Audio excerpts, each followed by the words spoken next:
And the vibe change? Whoa. What was that? Oh, it's the game. Yo, what is up? Well, Canadian, actually, you were second. Waffle was here first. What's up, dude? The vibe change for going from fucking Lich Dragon Fortisax to fucking Animal Crossing was so intense. Turning that off so I can alt tab. You guys won't know I've alt tabbed. See, I'm alt tabbed right now and you can't tell anymore because the audio doesn't stop. Anyway, good morning. Hi. Why? Okay. Alright. I don't know. Anyway. Look at this button. Look at the button. Enable commentary track. Whoa. I don't know if this is like... Excuse me. I don't know. I'm talking. I don't know if this is enabled by default with the new anniversary update, but hello. They added a new commentary track. All the developers are going to sound old. It's been 20 years. 20 years. It'd actually be kind of fun to compare, because I know it goes immediately to the next episode. Please enable RTX. What are you talking about? It's not a thing. There's no way that's a thing. It's not a thing. Don't lie to me.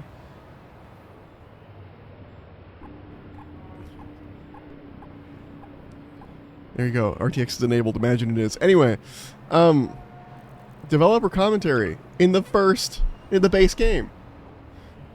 It never happens. Where? Show me where. I don't believe you. I think you're fucking with me.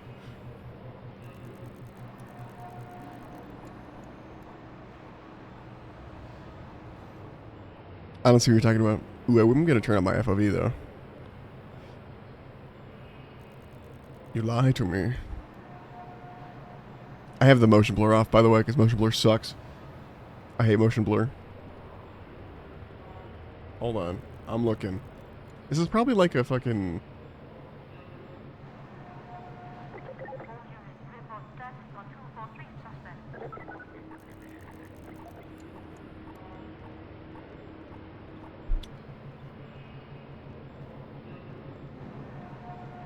Okay.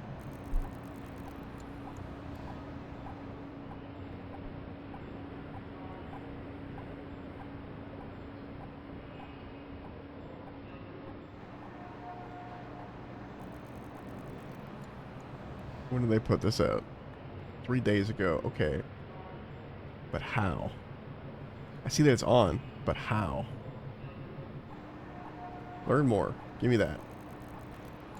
Okay, I agree, whatever.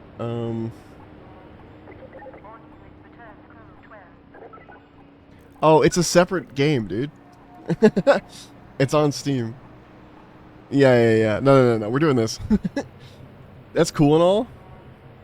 Okay, it is free. Half-Life 2 RTX is free, but I don't know if it comes with the developer commentary or not. Which is what I'm really here for.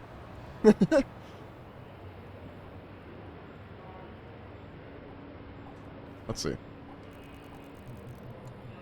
I don't know. I'll try it later, but at the moment, we're going to start here.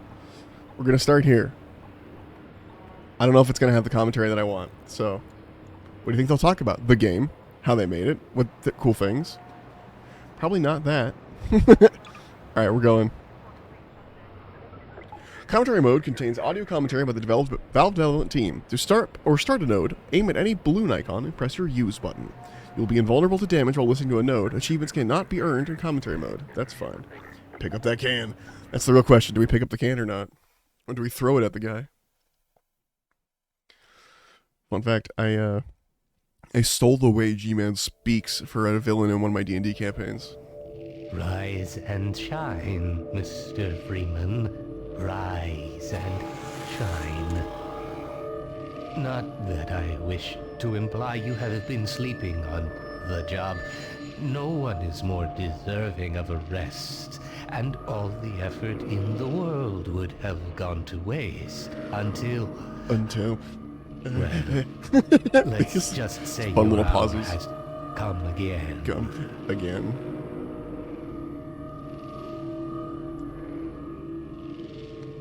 The right man in the wrong place can make all the difference in the world.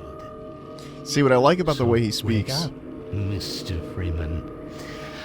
wake up and smell the ashes. He really feels like a man, like an alien puppeting a man suit, you know? This is loud. Hold on. I gotta turn this down for me. God, I have it so low. Why is it still so loud? God damn.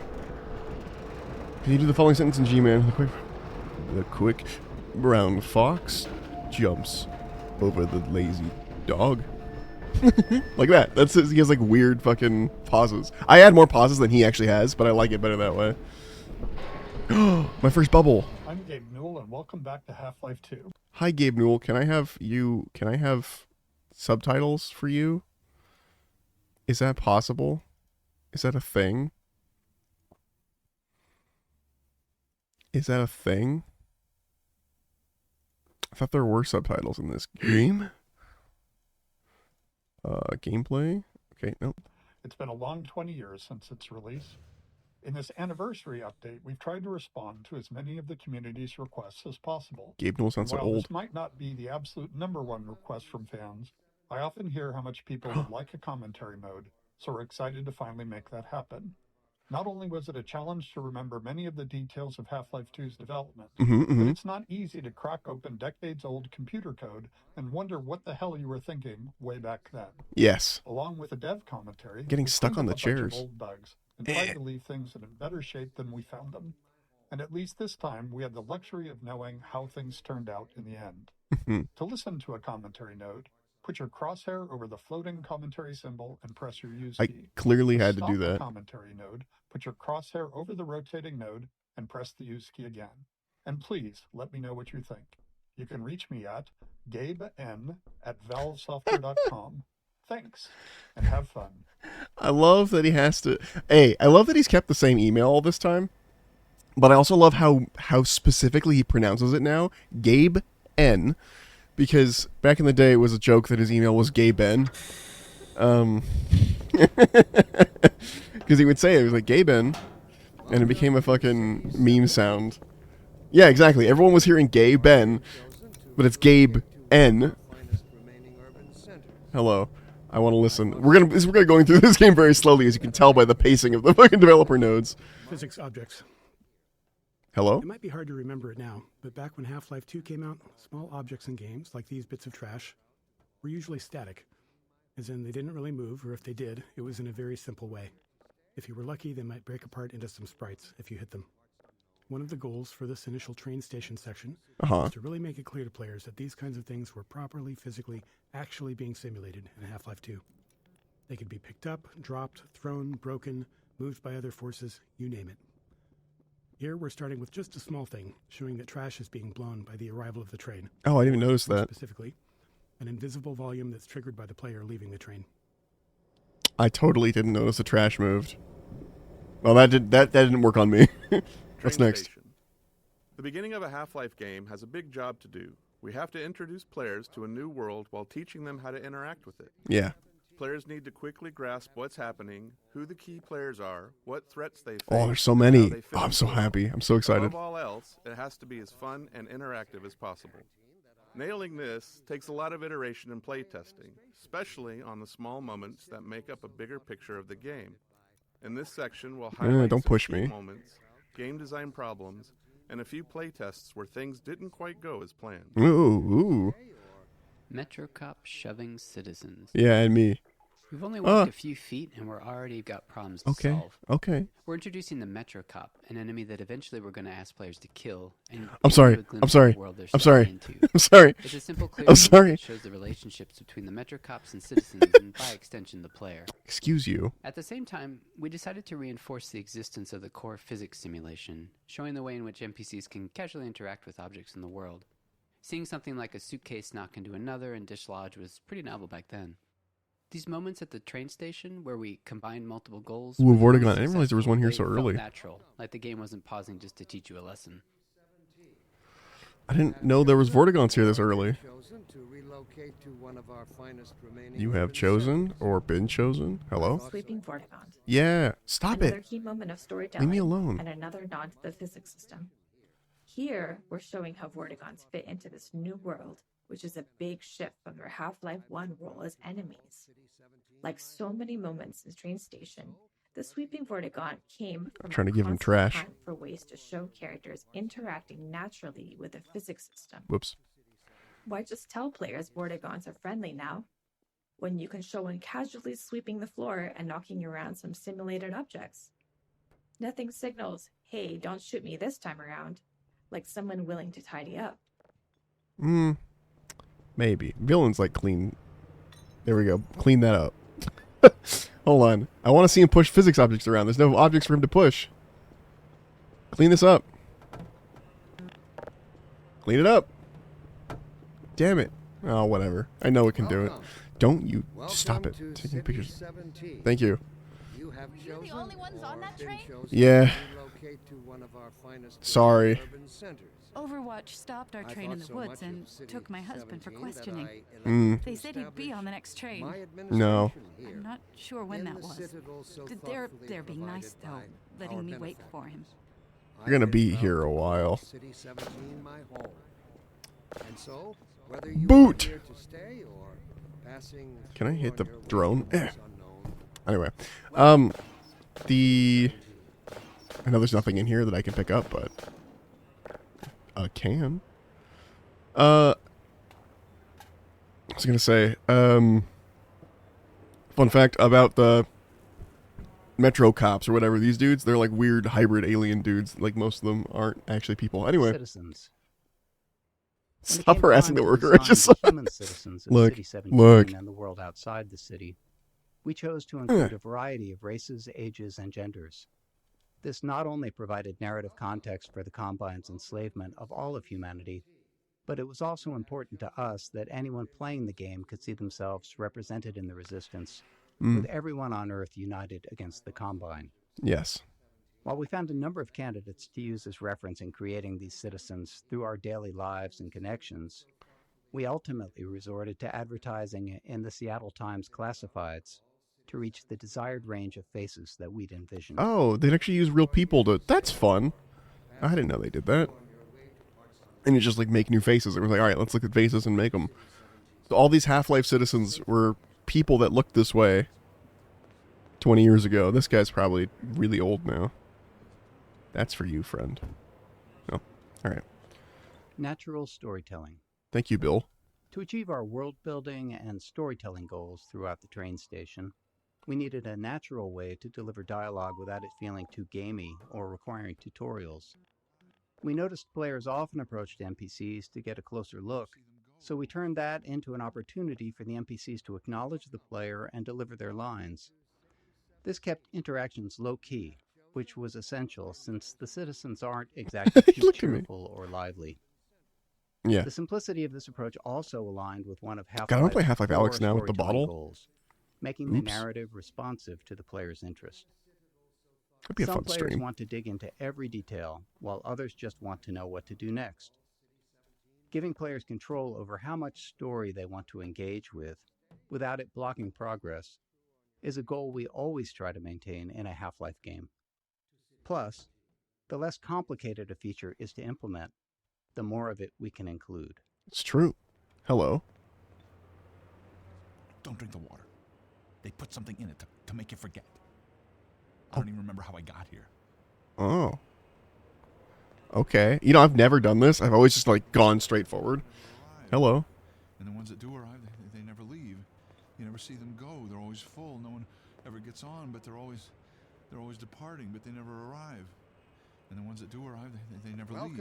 Okay. Welcome to City 17. Yes, thank you, Dr. Breen. You have chosen, or I see they took your suitcase, too. They can't get away with this much longer. remaining urban centers. Okay. I thought so much working of up the City nerve to go on. 17 that I elected to establish my administration here in the citadel so thoughtfully Dr. provided Breen by again? our benefactor. I was Me- hoping I'd seen the last of I've him been in City proud to 14. call City I wouldn't 17 say my that too home. loud. This is his base And of so, operations. whether you are here That's the same voice, isn't it?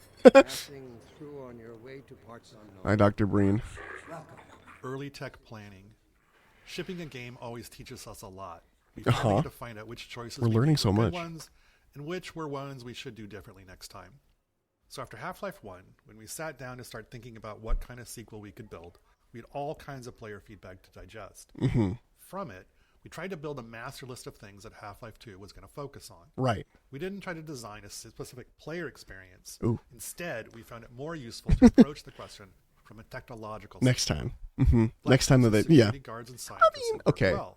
I have comments about that. I'll get there in a second. On characters. We liked our interactive storytelling. What could we build that would allow us to do even more of it and a greater variety? Yeah. The exploration and interaction with the Black Mesa was compelling to players. Maybe a physics system would allow us to take that further. In all these areas, we tried to imagine the best version of it could look like years in the future and back solve from that a set of technological steps that might get us there. Right. So, what I was going to say was, you mind turning up their voices? I would love to, but it would also turn up the... Yeah, okay, I'll do it. Hold on. I will turn up the game, but it's weird because the voices are not... They are extra quiet compared to the rest of everything, but turning up the game is going to make the game real loud. But we'll see. Let me know if it gets too loud or not. I'll keep turning it up.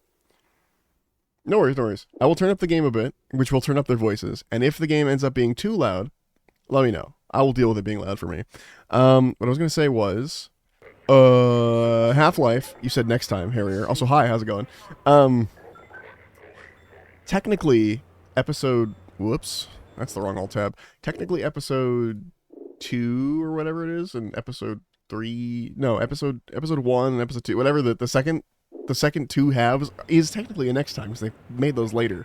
And then also, it's not labeled as such, but Half-Life Alyx is basically Half-Life 3. They don't put out a Half-Life game unless there's some new technology to innovate with or whatever, and they did that with the VR, essentially. So the VR part of Half-Life Alyx is what made it Half-Life 3, but they couldn't call it Half-Life 3 because people would expect something else out of it at that point.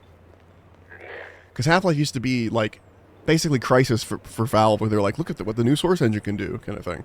Storytelling. Is this better? Creating a sense of immersion was a core principle in our approach to Half-Life 1's storytelling, and it led us to the self-imposed constraints of never, or at least very rarely, taking control away from the player and of keeping the player's avatar silent. These limitations it's all good, made dude. storytelling more challenging at times, but we felt it was important to stay with them for Half-Life 2. Our hope was that by maintaining these principles, we'd push ourselves to explore deeper, more interactive storytelling. That makes sense. All right. To City 17. I can't go this way? It's safer. Okay, I'll keep moving. I swear there was subtitles at some point. Excuse me? What? Oh, hello. Okay. Wait, when's the can? I didn't pick up any cans. Did I miss it? This must be a mistake. I got a standard relocation coupon. I missed the can. Characters. Hold on. Options. Alex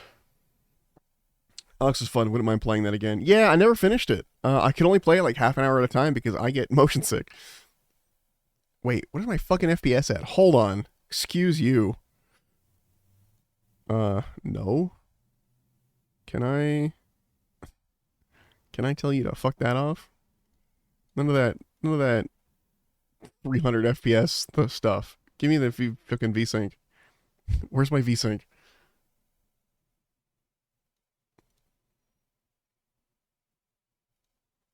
None. No VSync. It's just gonna be running at max fucking go. Why? Don't do that. In Half-Life 1... Hold on. It's too much.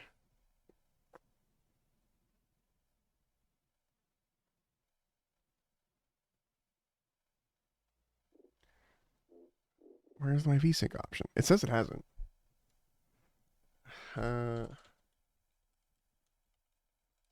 What do I need VSync for? So VSync syncs your frame rate to your monitor's frame rate. Right now I'm getting 300 FPS, which is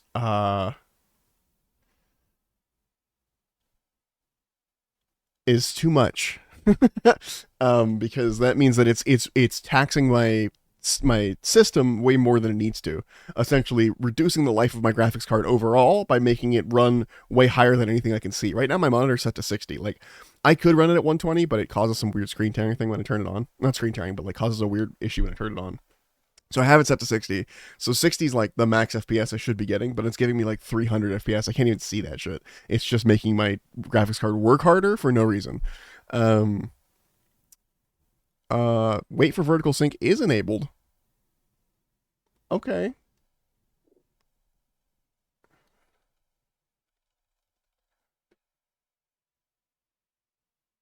Weird. Whatever. I guess it's just what's happening. Oh, yeah, you're right. Hold on. Like in the launch options?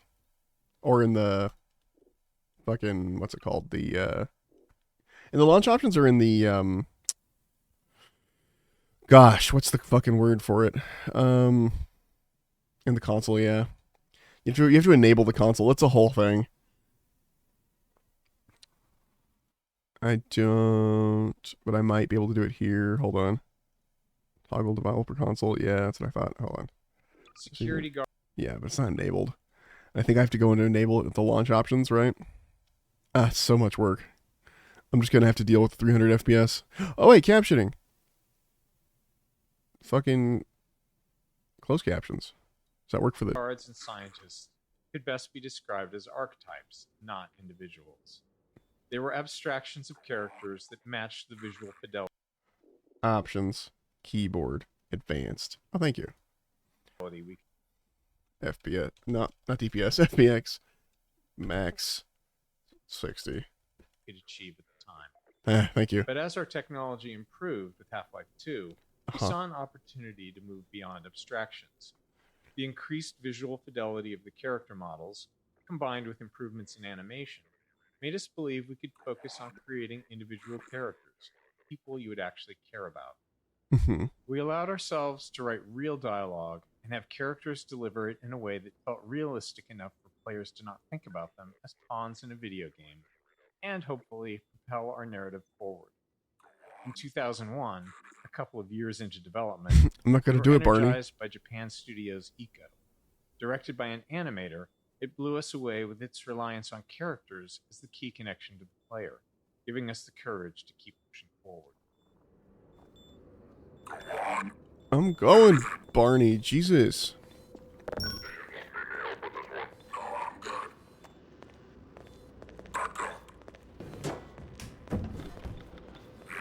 I'm gonna need me some privacy for this.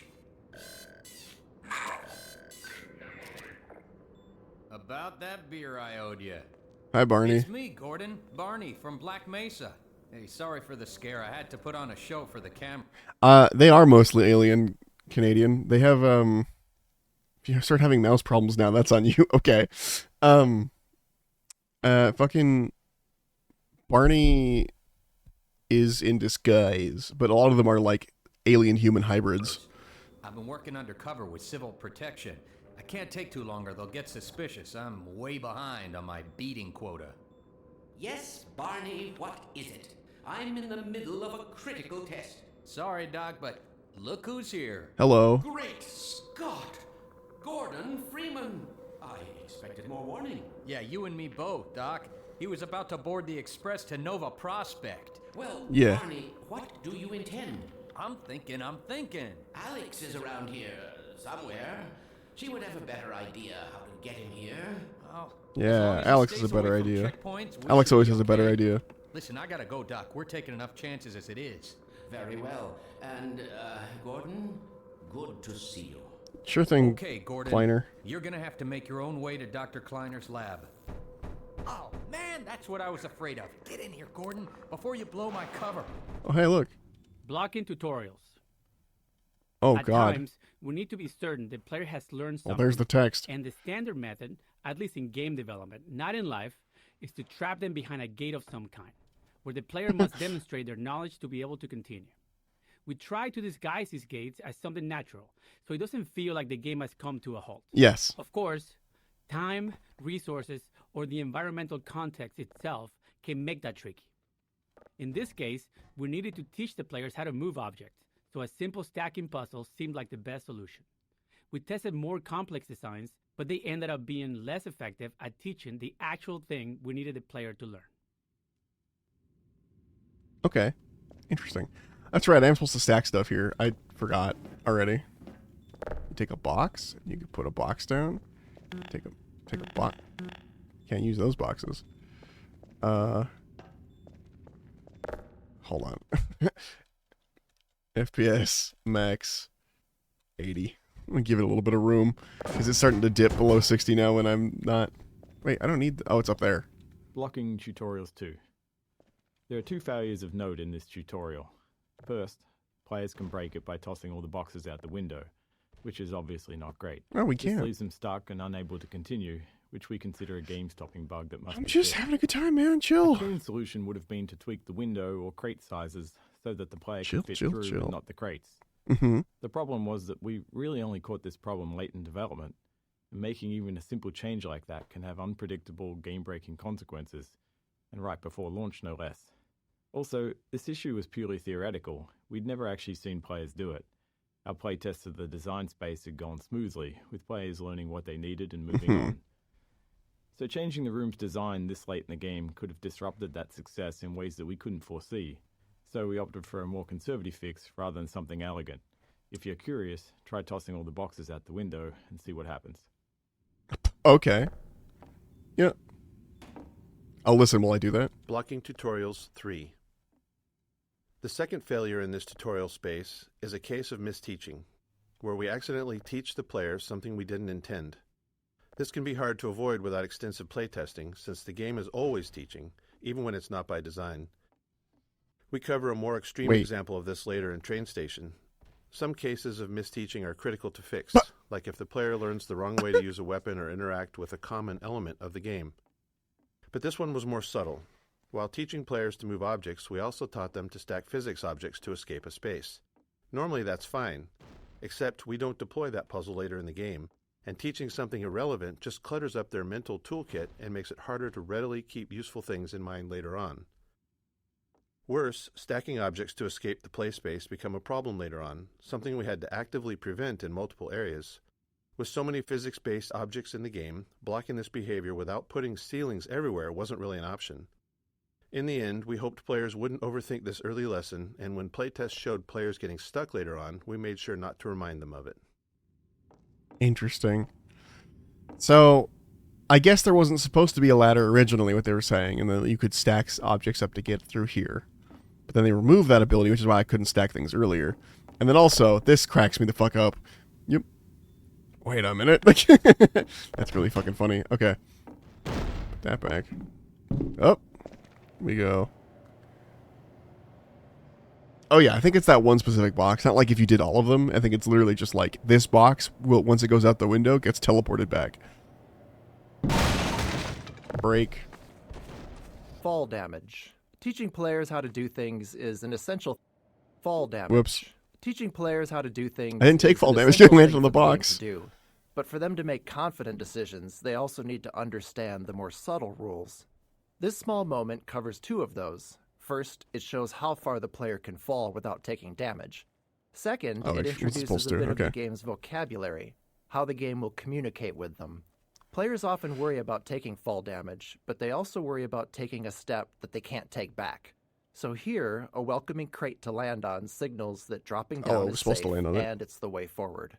And when the crate breaks, it reinforces the physics simulation, and is likely the first time players will see that larger objects can be broken apart. Interesting. That's a good point. Oh. Thank God for SSDs. Holy shit. Hello. It's the can part. Pick up that can. Contextualizing tutorials, creating a story scenario in which they happen, lets us do more than just I'm listening to the voice in my head. Something. We get This to guy's add name is narrative Charlie value Brown. to the moment. Here, teaching the player how to throw objects is combined with a narrative setup that gives them This a is a choice tease of how note. to respond. After watching the Metro cops casually abuse citizens, it felt right to put the player in a similar position next. If they had opinions on how the citizens should have reacted, now they get to express them. Playtesting showed most players either complied or refused the request to pick up the can, but some tried to avoid the confrontation entirely. Others would comply initially, then retaliate after feeling humiliated. By keeping the moment relatively constrained in both terms of player actions and the space itself, we could generally react appropriately to whatever choice they made. I've picked up the can. Question you might have left unvoiced. I was definitely like, oh wow, picked up the can. Bonk. I'm sorry.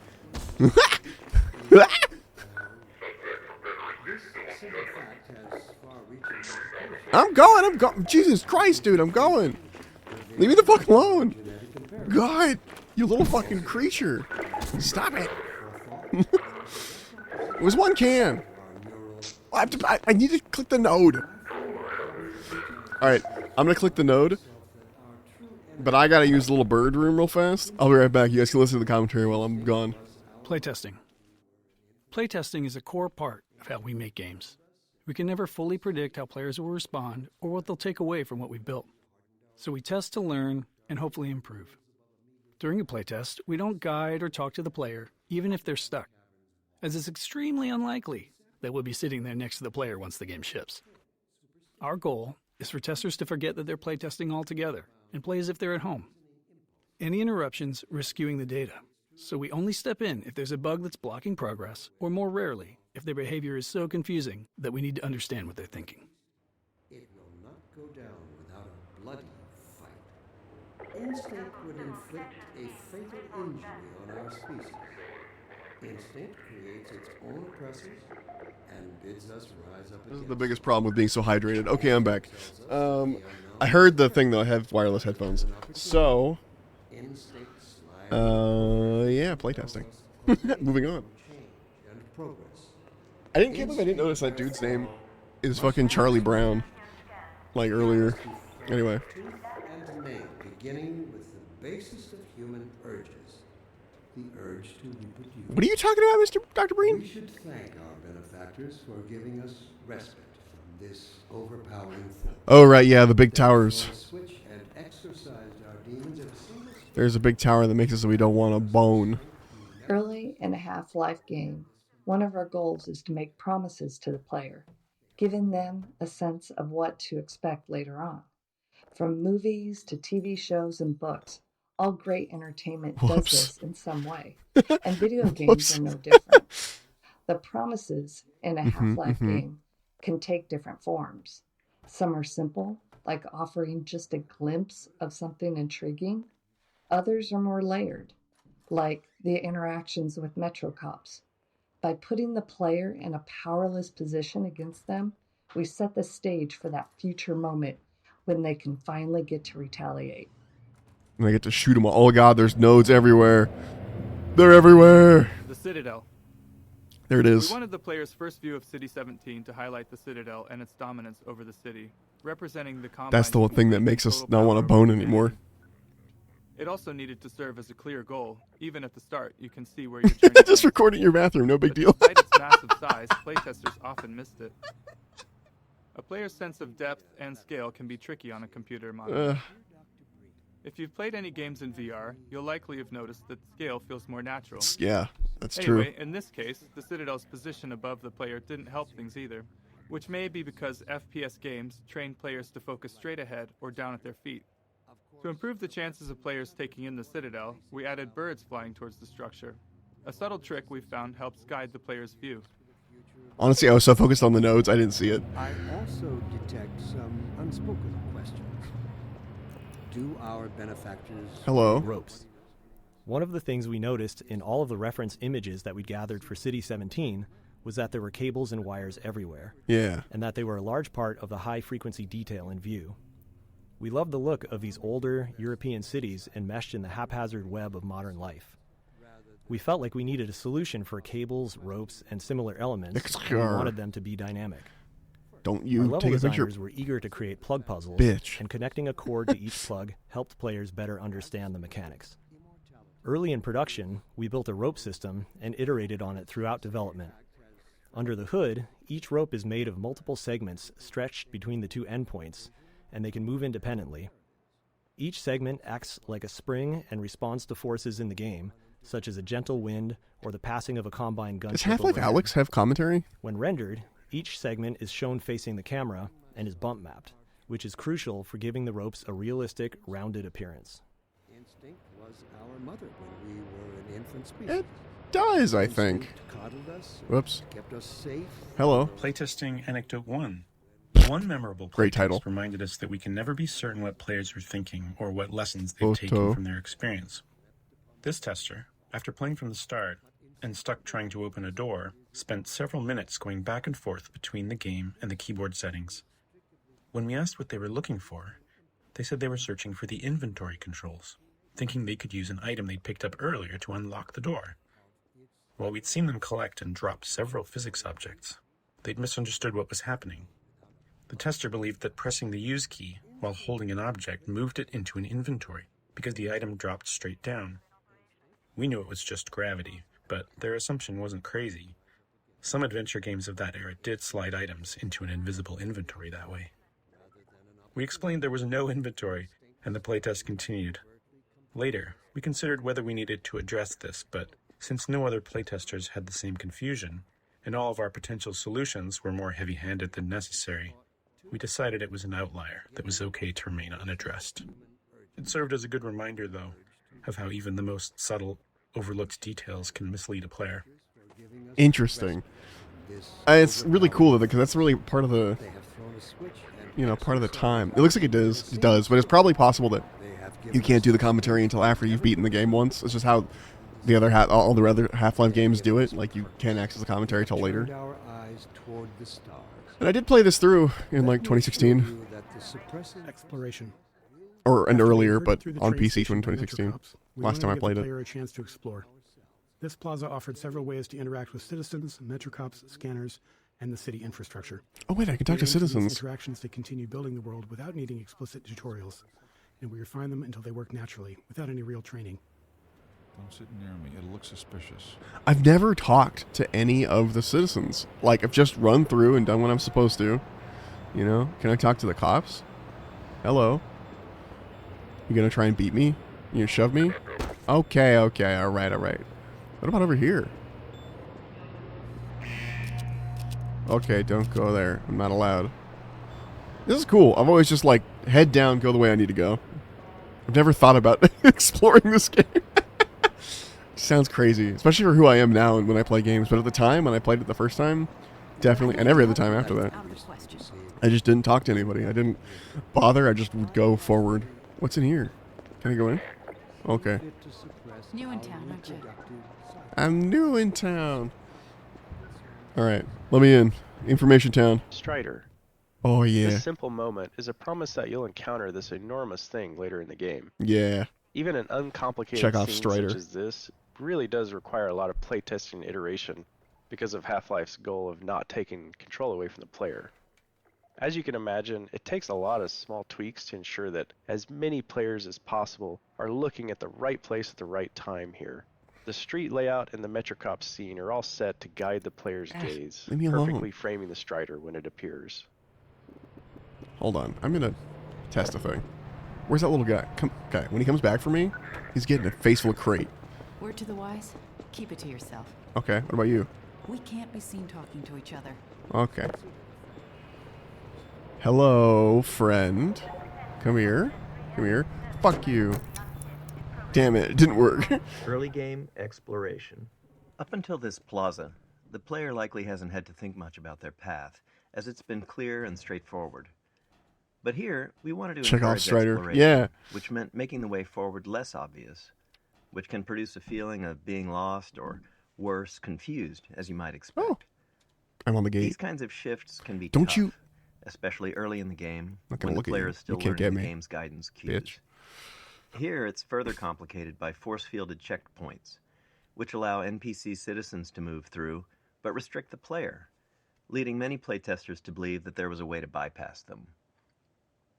Ultimately, it was extensive testing that helped us find the right visibility for the alley forward, using lighting, layout, and a wooden crate, an object players have already used as a sign they're headed in the right direction, all to subtly guide them forward.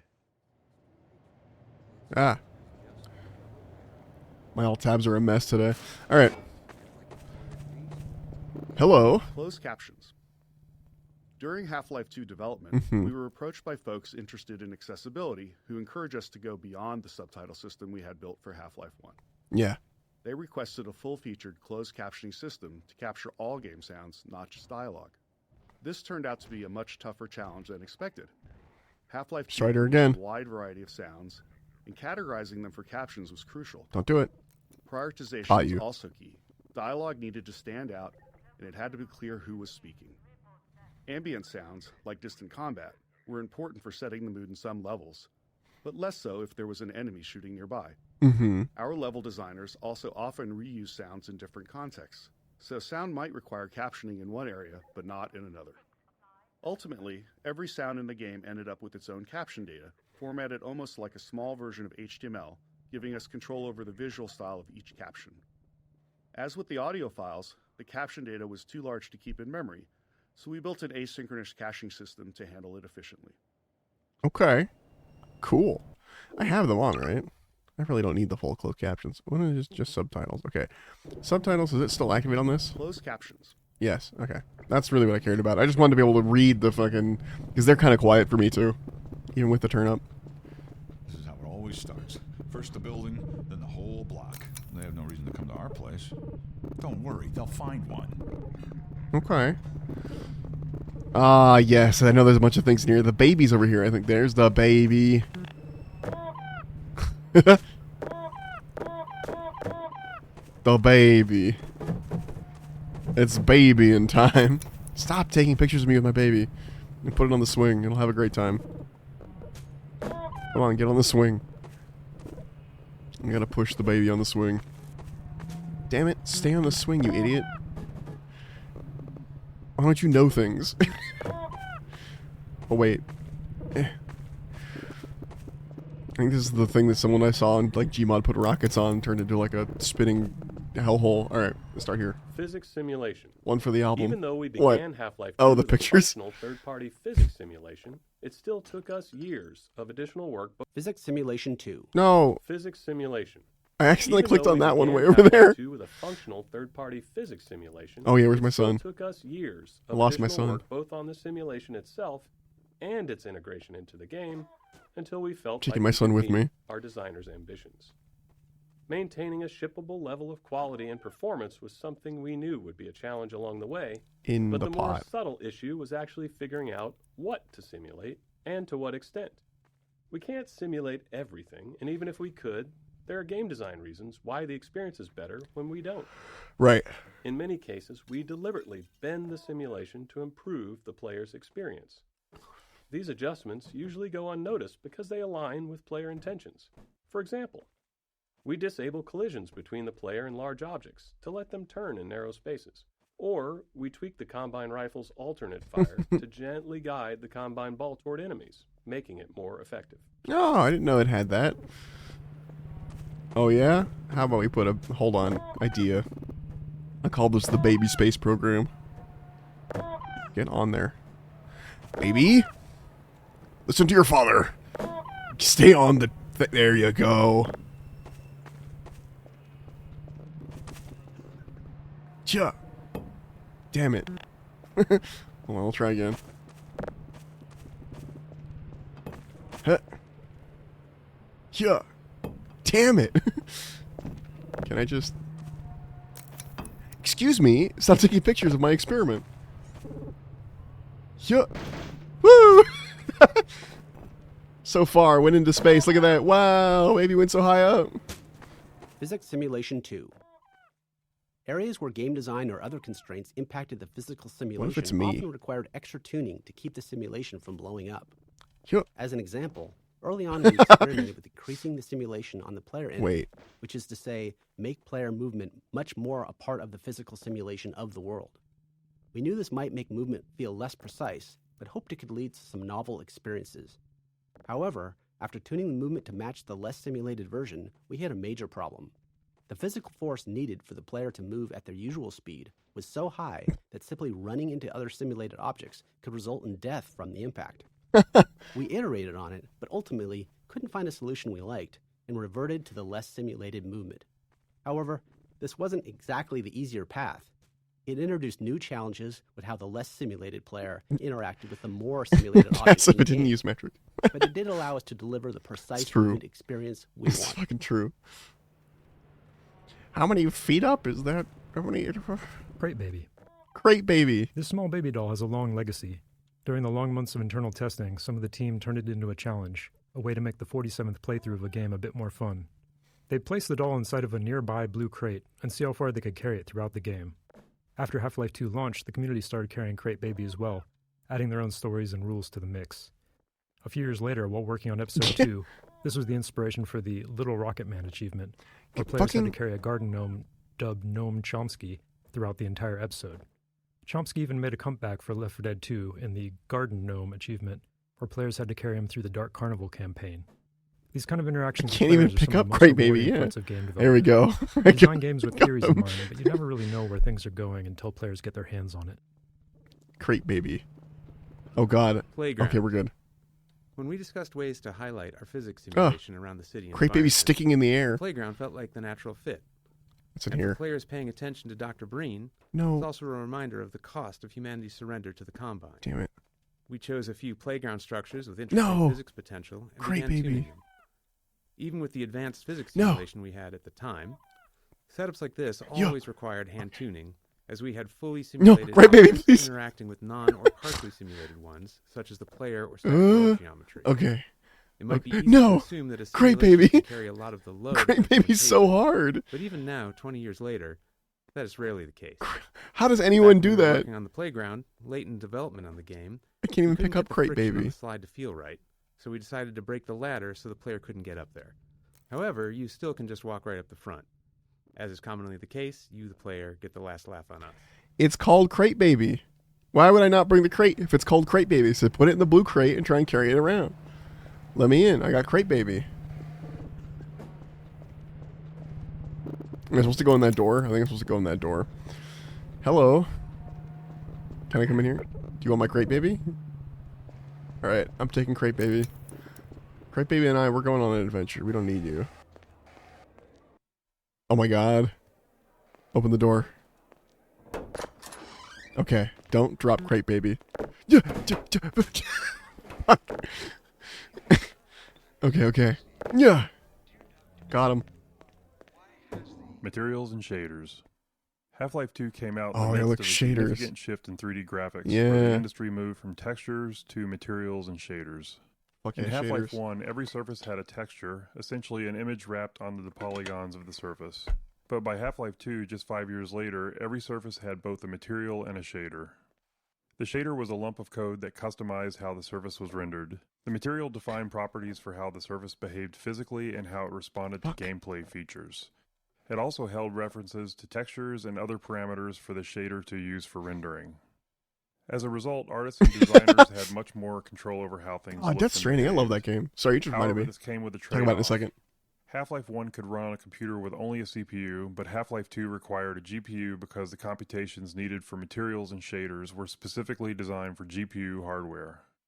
The refracting glass door here is a clear example of a custom shader, but every surface in the scene is actually running a shader of some kind. So, okay. Death Stranding. I don't know why anyone didn't like that game. I loved that game, like, across the board, you know? So, it was great. I loved running around. I loved being a little mailman. I just had a great time with that game. Oh, I never finished it, but I really enjoyed it. But it was great for, like, setting up a podcast or a YouTube video. It would very much scratch that, like... Materials? No. Very much, I want the baby. Materials? Not you, the baby. Very much scratch that, that, like, I want to grind something itch that RuneScape gives me. You know, where you're like, I want to grind a thing while I watch YouTube or whatever. And RuneScape did that really well, but Death Stranding also did that really well. Give me back my crate. Turn around. Come on, crate. Work with me here. I need to put the baby in you. There you go. Stop being upside down. I gotta put a baby in you. Alright, let's go. Oh god, the stairs! Oh, get off! Where'd Crate Baby go? No! Alright, fuck the crate. We're just taking the baby. I can't juggle the baby on the stairs. It's too many stairs for that. Hello. Cube maps. With the addition of materials and shaders, we needed a solution for reflective surfaces like glass and steel. These surfaces had to know what to reflect, but in 2003 we couldn't do any of that rendering in real time. So we developed the cube map system for pre-computed reflections. A cube map is a set of 6 images on the inside of a cube, capturing the environment in every direction, like a panoramic photo that surrounds you on all sides. That's cool. Level designers placed invisible marker entities throughout the levels, and during map compilation, we generate a cube map at each marker. Then, during gameplay, when rendering a reflective surface, we locate the nearest pre-computed cube map to create the reflection. Oh! There's a texture missing. Something's missing over there. Field of view. In Half-Life 1, we used a 90-degree field of view, or FOV, which was fairly standard for first-person shooters at the time. What? But during Half-Life 2's development, I just installed this game.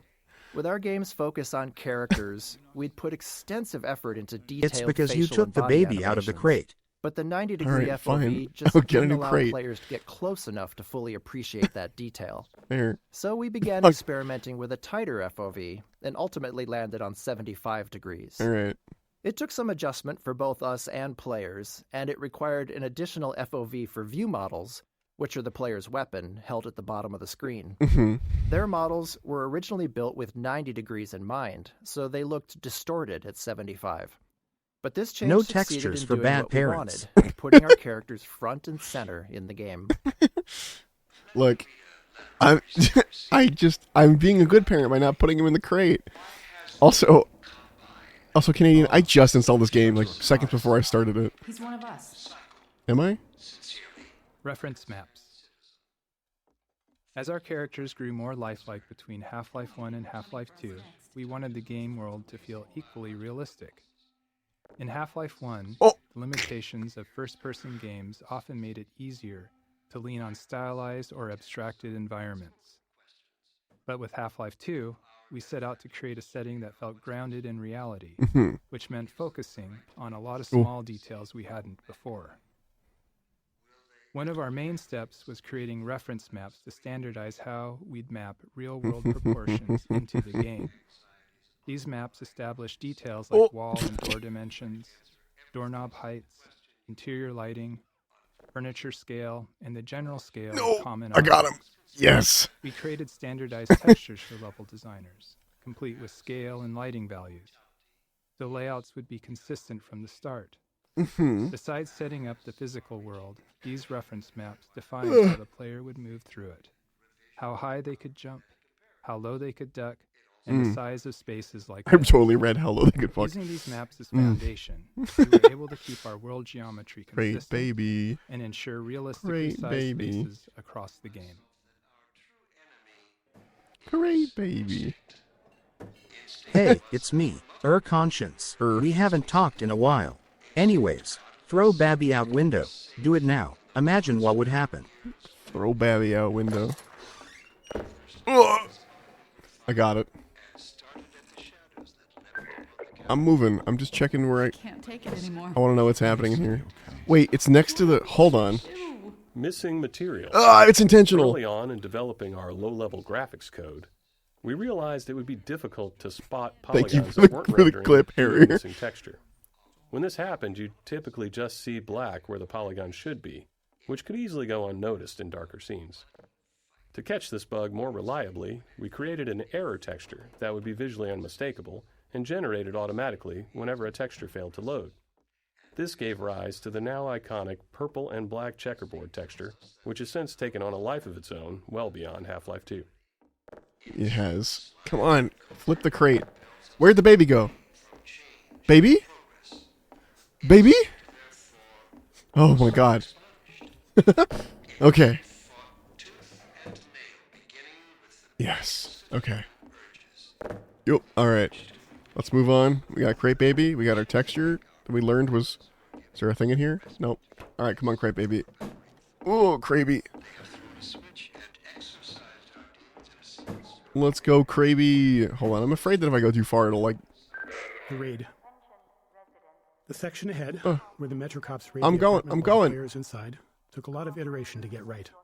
Fuck. Generally, we design Half-Life to let players set their own pace, Since people move Hey, through the it's me, game your with a variety baby's of conscious. ways. Please don't throw me out the Players window. run, I have ignoring so anything much that to doesn't live seem for like a wah threat, wah.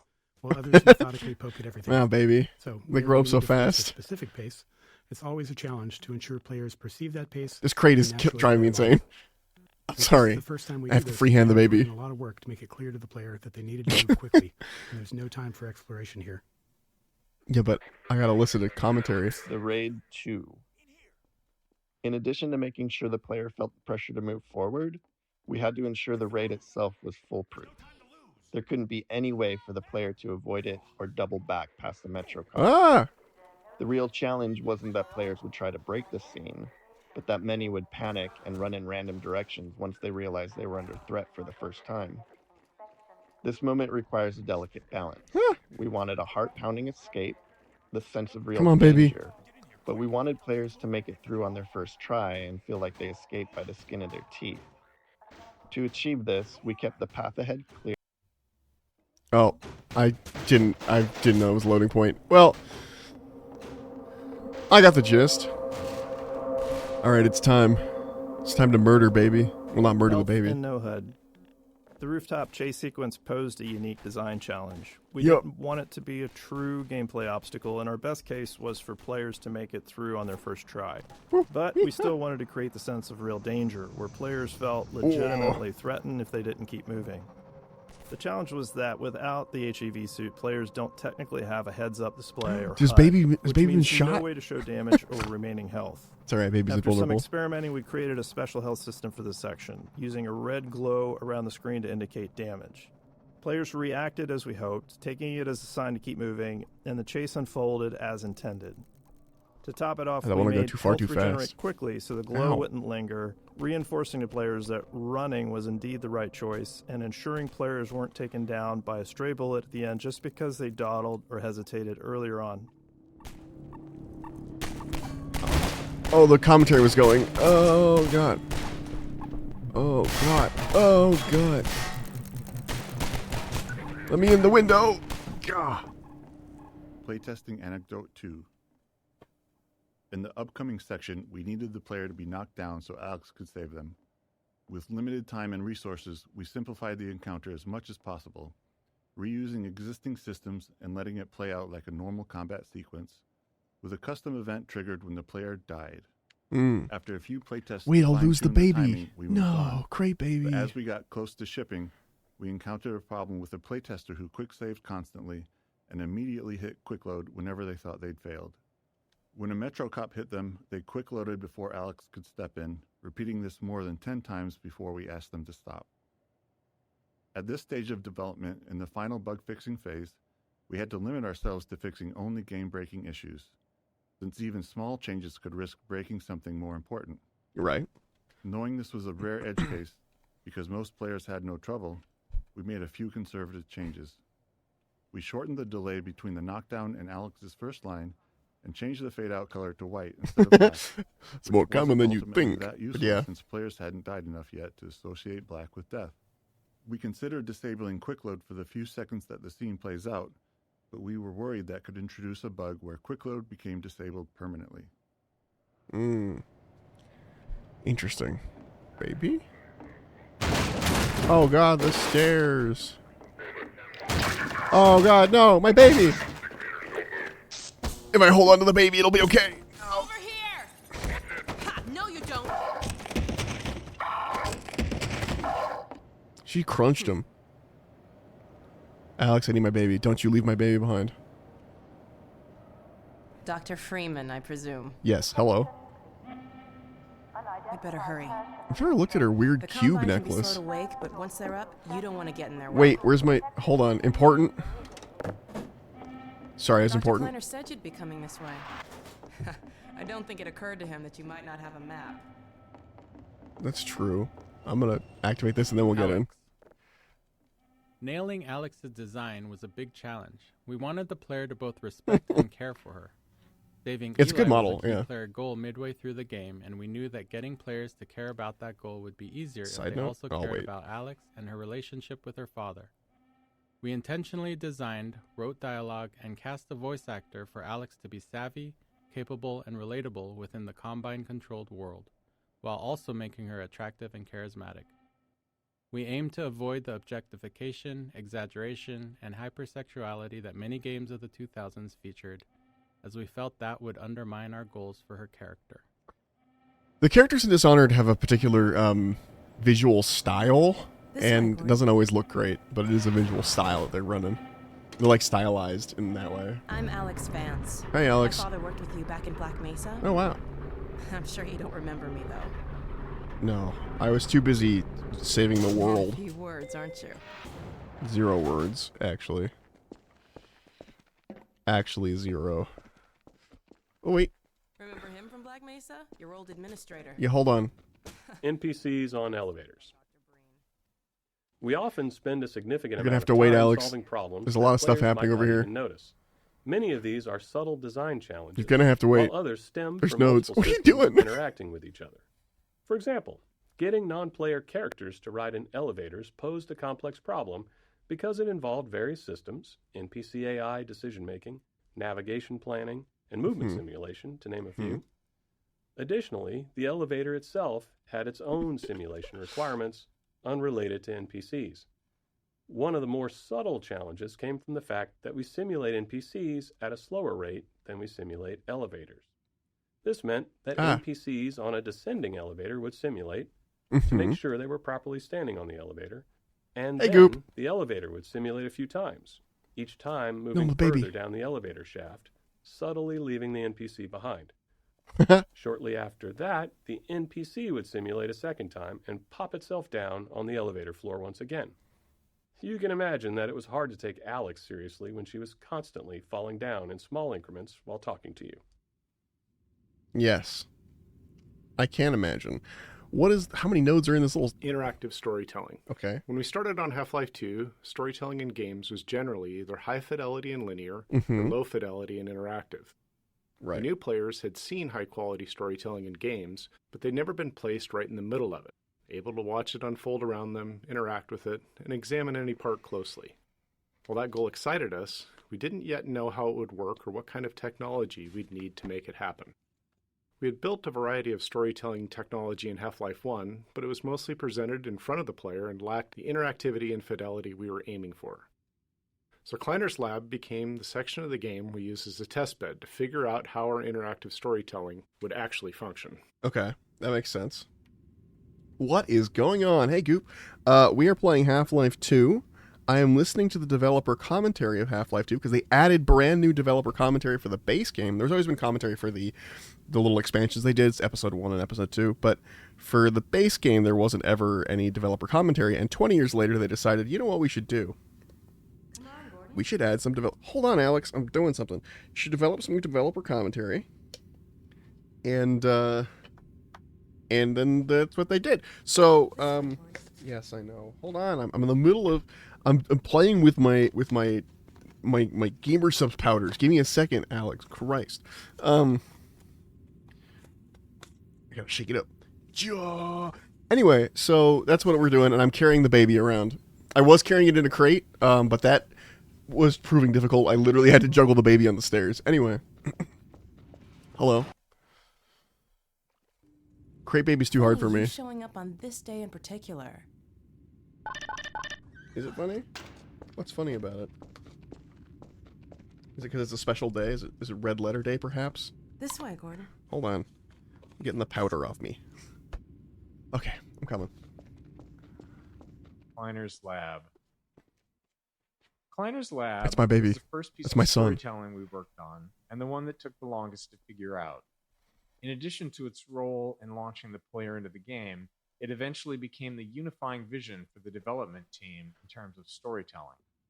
As we began building our characters and narrative delivery around the player, many questions arose, all of which felt These are like my major hands. risks for the game.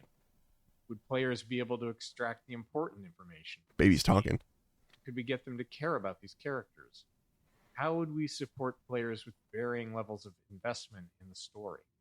How costly would it be to produce a scene like this? And how many more would we need? These and many more were questions we couldn't answer until we built enough of the scene and tested it with a lot of playtesters. It did. Frustratingly, unlike many other problems, It's not making a noise anymore. these weren't questions we could confidently answer until we had done significant work. We can often test gameplay ideas with low-fidelity prototypes, but if a player isn't invested in our storytelling when the characters are just gray blocks, how confident can we be that they'll care once the characters are fully realized? That's a good point. Gray boxing's real important. All right, God, just every inch. Choreography. The system we built and iterated I'm enjoying it, though. on I'm to having a good deliver time. Half-Life 2's storytelling was internally Baby. called Choreo, short for choreography. That's what we call it in other places, Early too. on, we found it useful to imagine we were writing a play where one of the actors didn't know the script. We needed a system that script. could control all the other actors, moving them around the stage, delivering their performances, and speaking their lines. To handle this, the other actors would need to seamlessly mix our directorial That's my commands with son. dynamic responses to the player's It's not a position toy. and behavior. It's my son. Timing was clearly going to be a major challenge. Look as at the any boy. part Look of at the scene boy. Might need to lengthen, contract, or even pause. Look at his little depending on smile. what the player was doing. Look how happy he is. He's so happy. He's got his dad's hair color. Look at that. It matches my my avatar. Here, let me buy you a drink. And I'm not thirsty. Choppa choppa. Oh, and by the way, nice to finally meet you. That's great. FacePoser. The primary tool we built to power the Choreo system was called FacePoser. FacePoser. An inaccurately named program that allowed Sure our thing, animators Grandpa. to lay out the Wow. entire structure of our scenes along the Wow. timeline. The Rude. timeline contained a series of Choreo commands for the actors, along with all the necessary information for them to perform those commands. By layering these commands on the timeline, animators could easily describe how an actor might need to face one thing while talking towards another and walk to a different location, all at the same time. But the timeline wasn't a fixed linear sequence. Actors would follow their commands, but they had to respond dynamically to the world around them. Right. An actor might take longer to move to a location if the player is in the way. I just got or my they might flavor need to flavored wait to gamer deliver a subs. line because Look. another actor has been delayed by them. I'll explain this. FacePoser allowed us to rapidly iterate on scenes, trying different layouts, dialogue deliveries, and timings. This ability to quickly experiment and adjust proved critical in finding the right performances to achieve our character and narrative goals.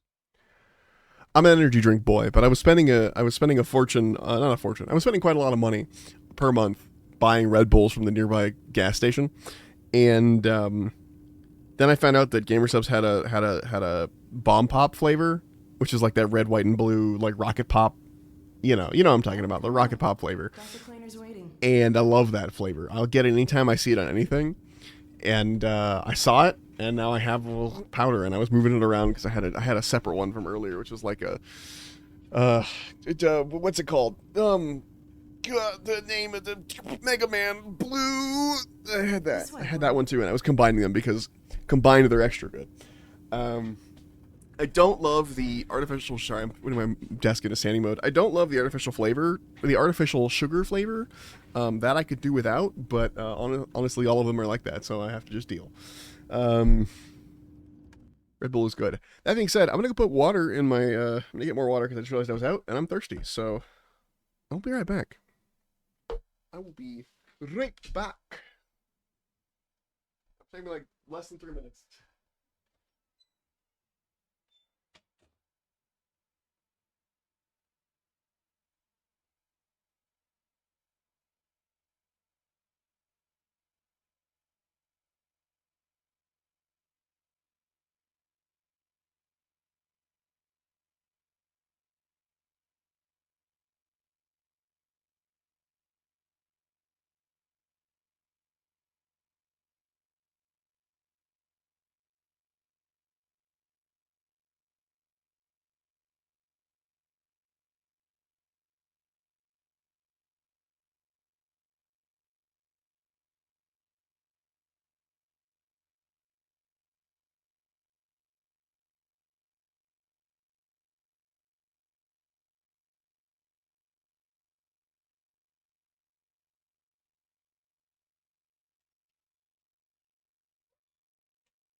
I'm back. And yes, Harrier.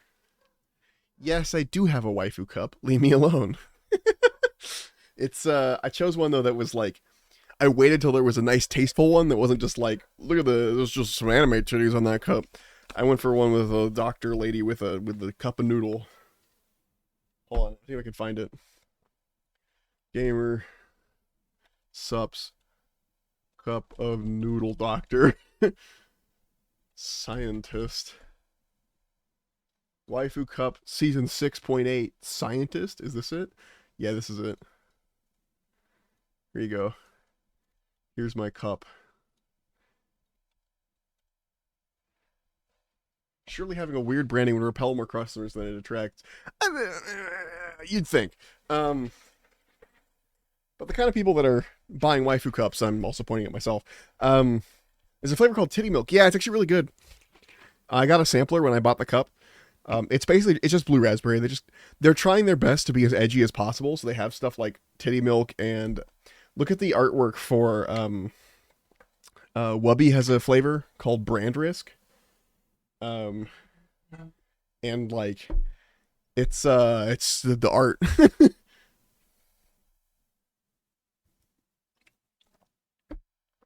I did get the Miku flavor G Fuel, so I'm here lobbing stones for my glass house. Oh, there's liquid IV, this bomb pop? That's actually really... Oh, fuck. I needed some of that when I was doing, like, a lot more physical stuff for work.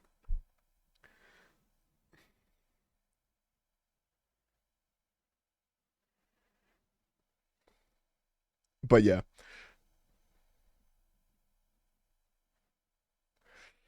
Anyway. Okay. Oh, God. What's that clip? Hold on. I'm gonna open this. What did you just clip me?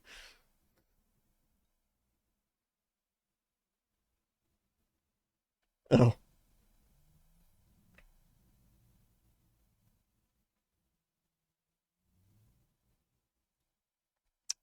Audio's still pretty quiet. I might turn it up for you guys. But, complete. Do the requests. Complete them all. I have a DM. What is my DM? Is it about Warhammer? Yes, it is. Okay. Anyway. Alright, I'm going in, Alex. Oh, there's so many buttons. Oh, there's so many in here. Okay, hold on. Adjusting.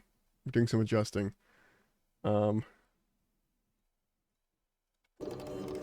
Okay, it's gonna be a little louder. Where did she get to?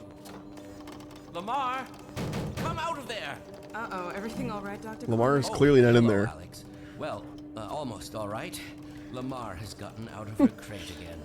If I didn't know better, I'd suspect Barney of trying and... My goodness. Gordon Freeman. It really is you, isn't it?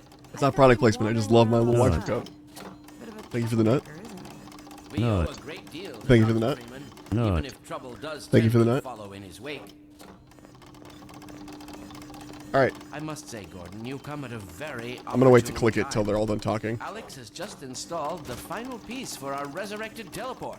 I can't take any credit for the breakthrough, Doc. You guys want to see something funny? Your talents surpass your loveliness. Let's just see if this thing works. Stop being weird, Dr. Kleiner. Well, is he here? There you are. Man, Gordon, you stirred up the hive. Sure. Hold on, I'm gonna be... No, I can't teleport, baby. It'll jeopardize everything we've worked for. Don't worry, he's coming with me. Oh. That's right, Bonnie. This is a red letter day. We'll inaugurate the new teleport with a double transmission. You mean check it out. For real this time? Guys, because it's the I cactus. still have nightmares about that cat. No. Why do they make it like this? Congratulations! Congratulations! Congratulations! Congratulations! Congratulations! Congratulations! Congratulations! Congratulations! Congratulations!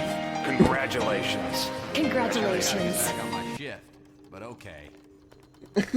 And you know what? And I thank the world. I thank the universe for that. I know the suit. Guys, look. Why is this cactus shaped like a penis? I'm not crazy, right? It's got balls even. Am I insane? Look at this thing. Oh. You got rid of that pest. Certainly not.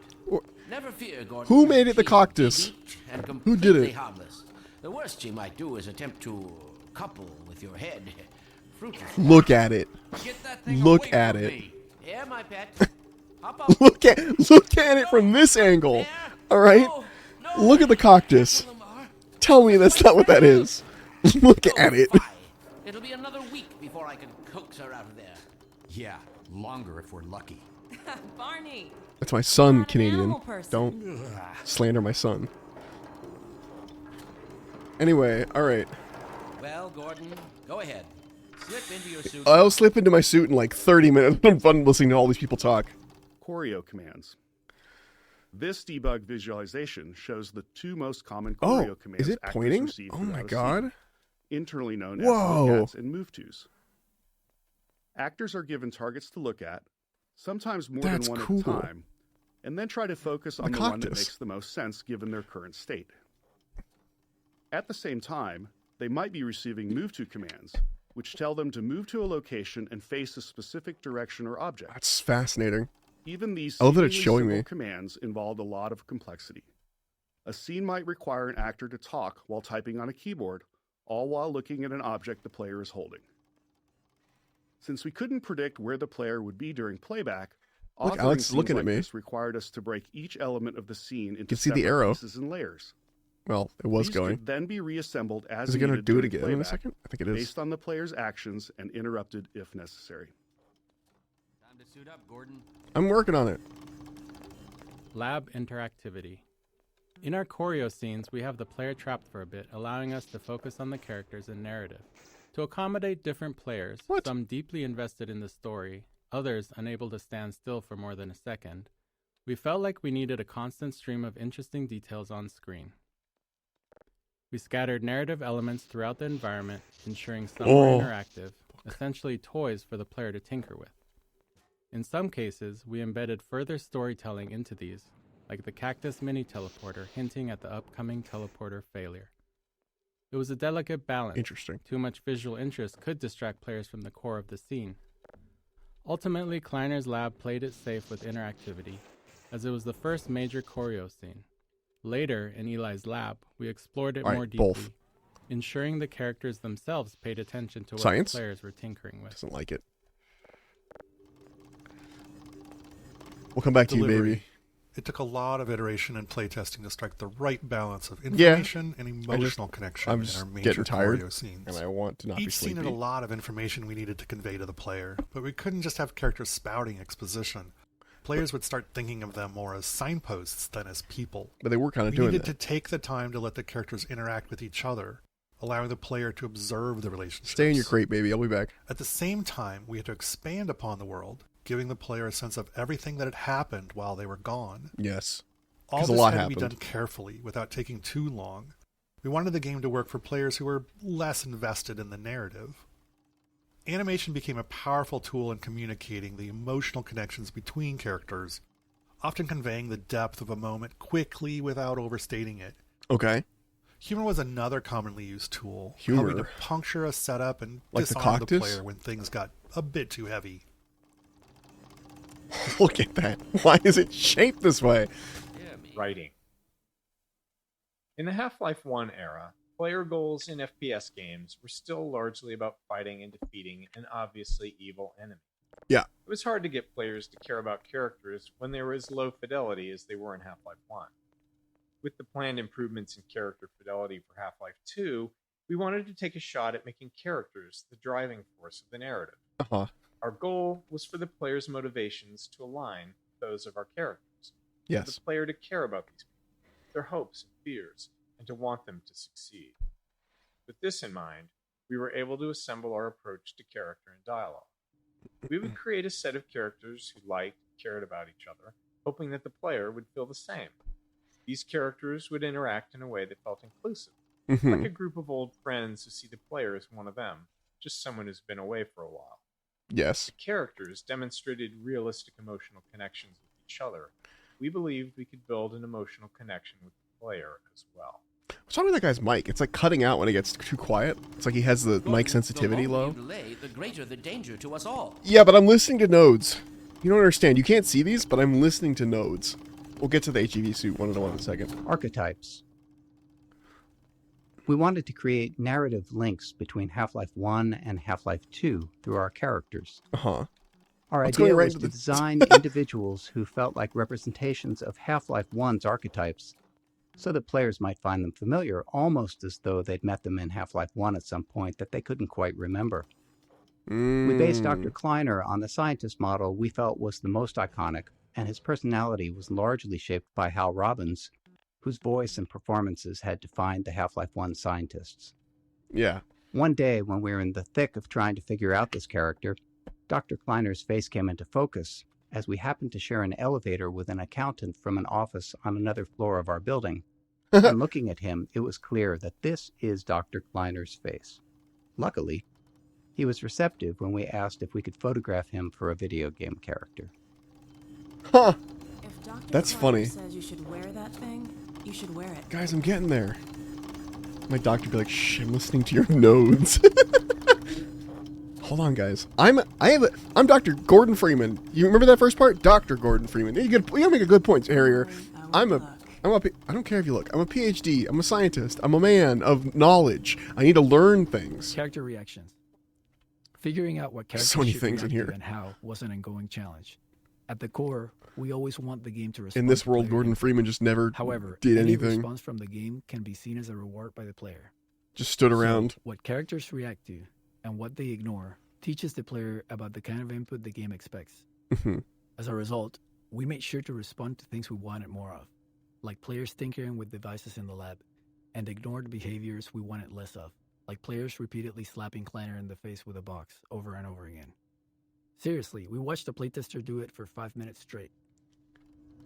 Wait, where's a box? Hold on. I need a box to hit Kleiner with. Don't let me forget the baby, by the way.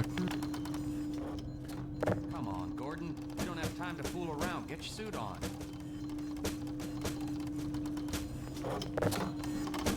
Careful. Animation. Constructing believable human I motion believe for them our because I was characters that out of player. many discrete layers of animation required a lot of technological iteration. Even simple actions like turning to look at something or walking to a location became more complex when combined with the need to dynamically respond to the player Yeah, and right. the requirements of choreo commands. For example, turning to look at something had to be fully decomposed, allowing a character to use any combination of Sparrow, its your baby. eyes, Thank you. head, shoulders, I haven't left yet. upper torso, or full body. I need to get my suit on first, but I appreciate it. In I'm gonna put it by the Half-Life door, 1, actually. human characters have their bodies separated into upper and lower halves, allowing them to walk in one direction while facing another. However, this approach was too abstract for Can't forget my Half-Life 2's son. characters. Instead, our animators created walking animations in all 8 directions of the compass, which could then Can I be get over there? smoothly blended together at runtime. Thank you, Harrier. I won't forget my son. Because of you Tone. guys. Setting the right tone for our characters and their dialogue was critical. We aimed for a respectful, almost pleasant style of interaction with the player, while avoiding thank you, the baby. anything that felt I too almost forgot. subservient. Thank you. This balance was especially tricky with Alex, Don't who let me needed forget. to support the player without compromising the strength of her character, something we felt was crucial for players to respect her. Her relationship with Eli was a core driver of the player's motivations, so it was important that players liked her and wanted to help her.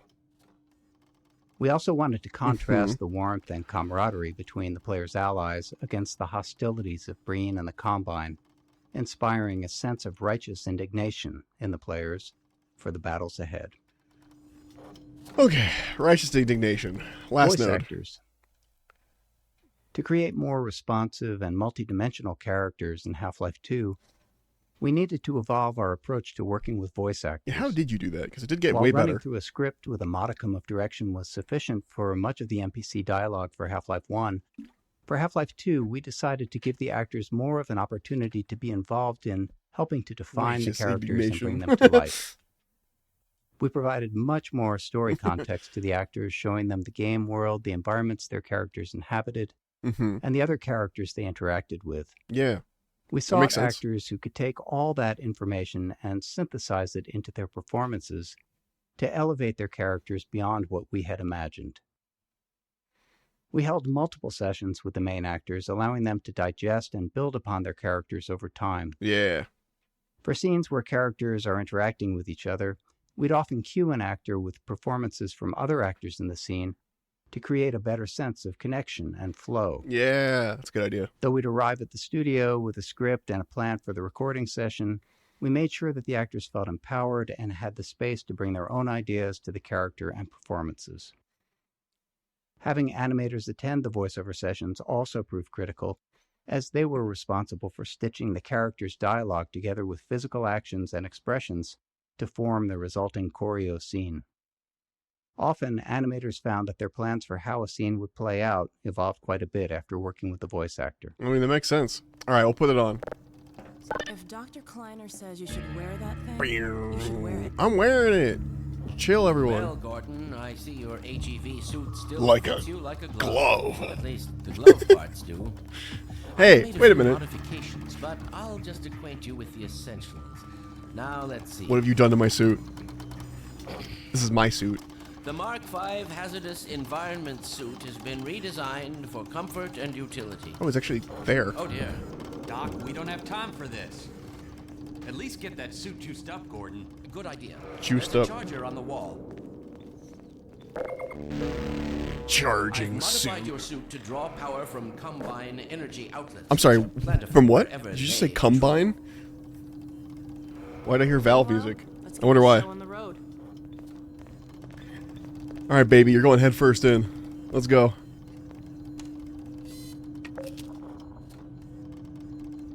Don't let me forget the baby. He's supped up.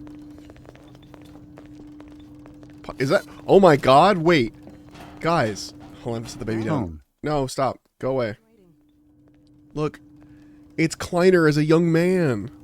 Look at that. I've never noticed that before. Anyway. Oh, there's more in here. They're gonna want me to get that thing for... Get in the teleporter, come on. And it's gonna be like, Monitors.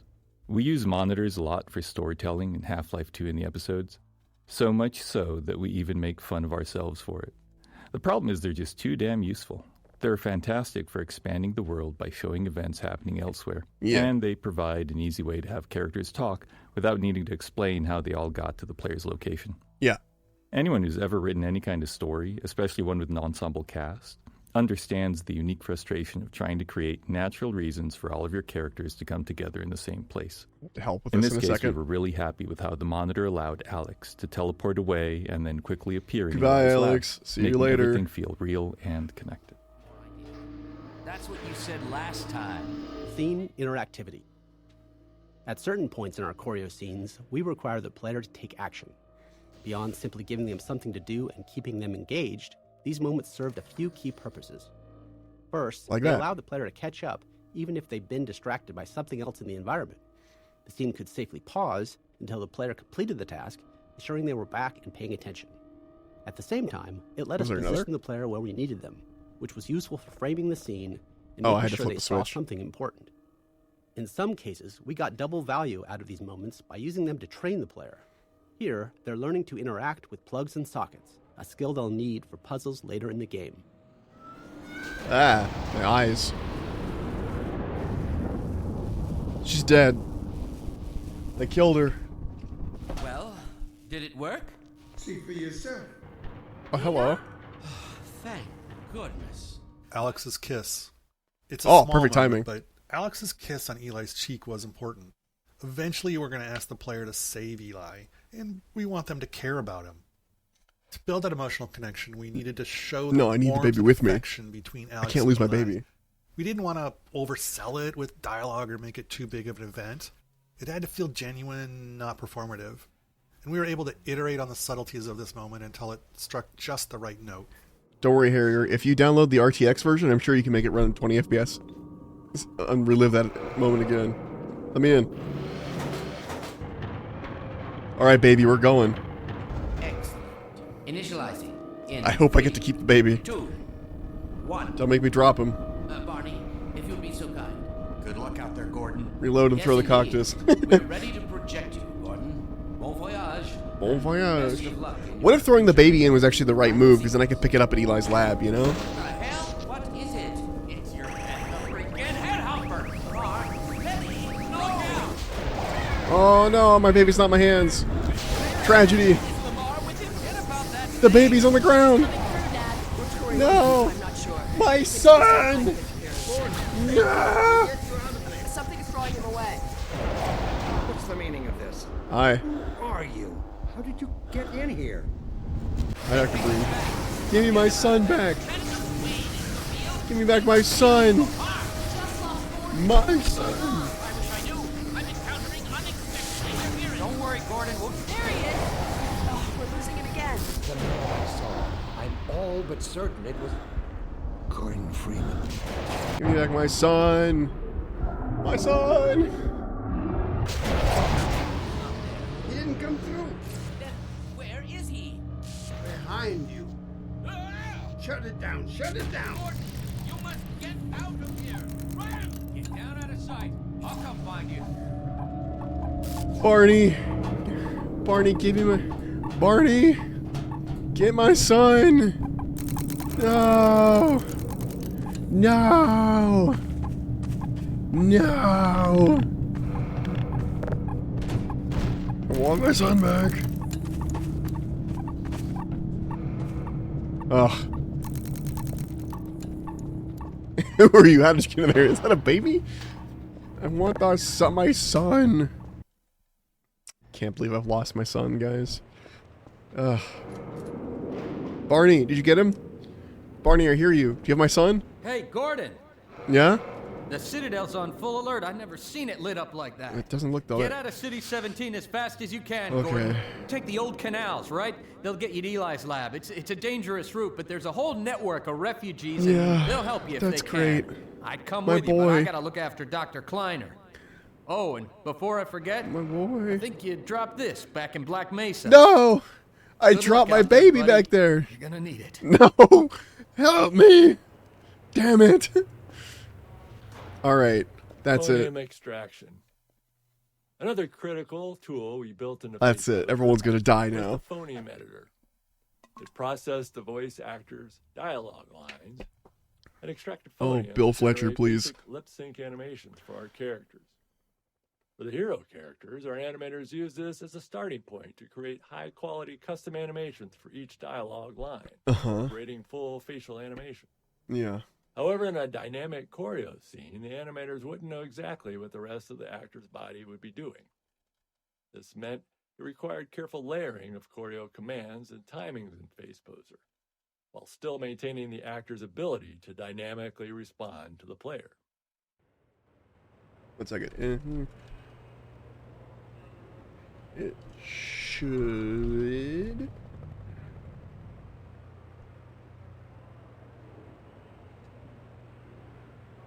Okay. Hey, it's me, the baby. How will I survive without my parent? I would die if someone just holds me wrong. I don't even have 2 arms. Why have you forsaken me? You know, listen here, Kenny. I don't need the extra guilt. I'm already sad that I've lost my baby. At the time of Half-Life 2's release, Matt, most right. first-person Where are you? shooters gave the player a gun or a melee weapon right off the bat. Where are you recording? So we opted to start them empty-handed. Without a weapon, it was easier to train the player on the more novel ways they're able to interact with the world and introduce them to our story. We wanted the player to transition from fugitive to the aggressor, and arming them at the right time created that moment naturally. By I'm the the time they aggressor. finally get a weapon, they're done running away. They say sometimes the best way to win is to walk away, but we all know that's not true. The best way to win is to run towards something while shooting at it. Okay, Matt. Maybe we should have a conversation about what winning is. But you know, yeah. Dynamic mixing. During gameplay, many sounds are playing at the same time, but some are naturally more important than others. Crowbars. And Can I we believe the baby set now? Volumes of the sounds You know what? relative to each other. I can maybe to accept ensure that. that the important ones stand out. In a movie, this sound mixing is done as a I post-process, miss my but in baby. a game, it happens real time, responding to the player's actions. So Oh, we I'm looking can't something predict ahead of time which. Hold on, I'm looking something up. Half-Life 2, get baby past teleporter.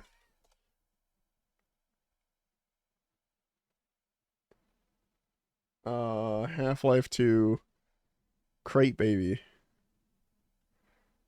The Legend of Crate Baby. Half-Life 2, Crate Baby teleporter?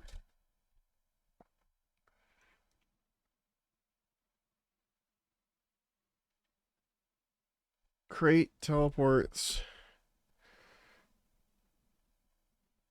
How do I get There's someone with a 5-hour crate baby challenge. I want to know how they got through the elevator, the teleporter section.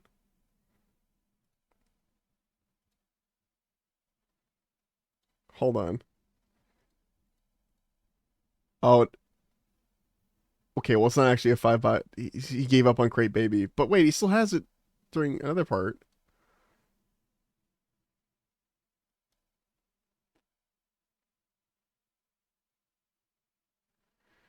He's got crate baby in like the last level. How did he get crate baby? Crowbar baby is a good band name. That's fine. To handle this, all the sounds are grouped into types and my tagged crate with baby. priorities. Then during Did he have gameplay, to be on the the audio ground with system me? monitors all the active sounds and lowers the volume of sounds in a group if a higher priority sound is playing. Hold on. And Hold on. This is stupid as hell. Hold on. Hold this on. mixing We're gonna do a thing. dynamic mixing. Damn it. We're gonna do a thing. I wanna no. Hold on. Hold on. Hey, thanks for the gift subs, Space. Harrier? Why did I say Space? I call you Harrier every time and I said Space. What wrong with me? Anyway, sorry. Thanks for the sub, bud. Or the gift sub. And Canadian, enjoy your fucking gift sub. No, the autosaves, they're past crate baby time. All I have is old saves. I don't have crate baby save. Dynamic mixing. During gameplay, many sounds are playing at the same time, but some are naturally more important than others, and we need to set the volumes of the sounds relative. I know they're to both each correct, other, but I want to say making Harrier. sure that It the sound important it ones feels stand out. it feels In a movie, this sound mixing is done as a right. post-process. You can't see the but in a motion I'm making, game, but it feels happens right. real time. Respond. Oh, I broke it. Okay, 1 second. I have just learned that biscuits have been made. I'm going to run downstairs, grab a couple biscuits, and run back up here. And for the record, when I say biscuits, I mean American biscuits, not in those British kind of biscuits. Those are cookies. Anyway, I'll be right back. Real biscuits.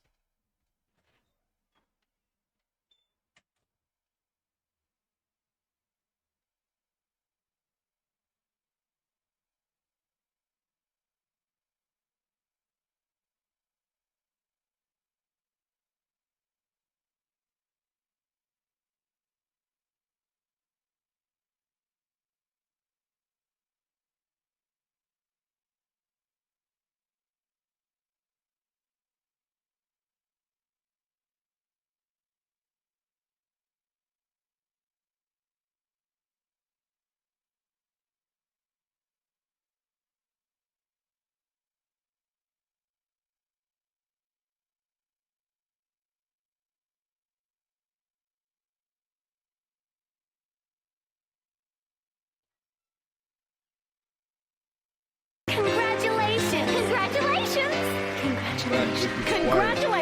Congratulations! Congratulations! Congratulations.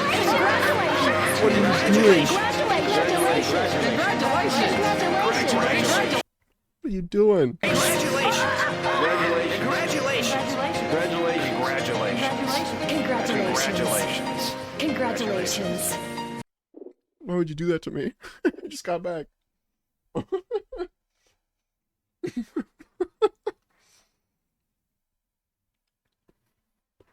Yeah, I gotta keep up the bird cred. Okay. We're going. Fuck you. Fuck you. Got him. Idiot. There he is. Huh. Wait.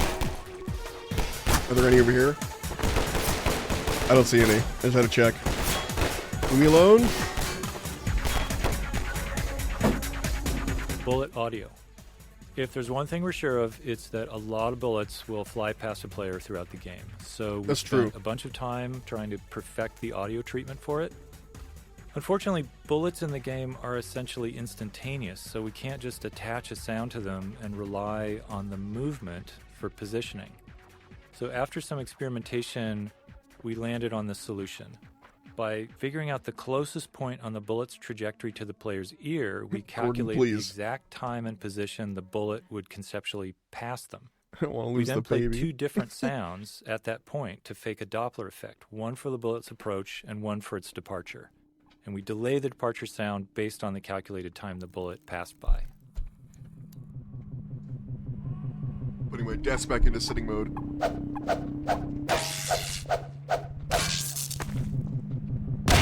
One back for you. Oh, more crates. Oh, my baby.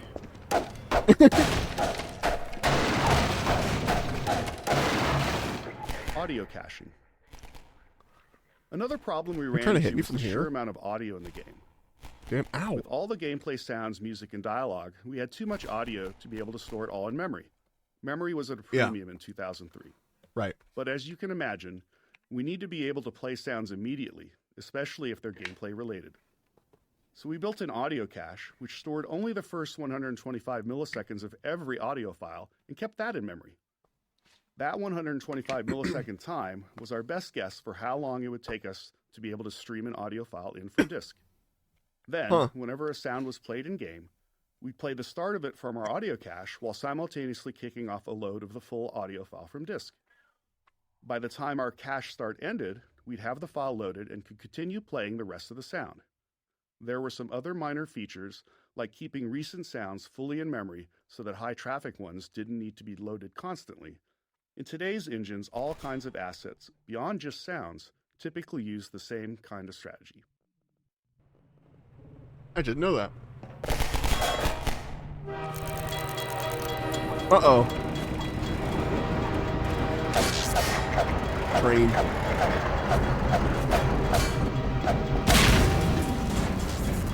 Excuse you. Bilbo, this is my biscuit. You don't even like biscuits. You're a carnivore. Don't take a bite out of my biscuit. It's my biscuit.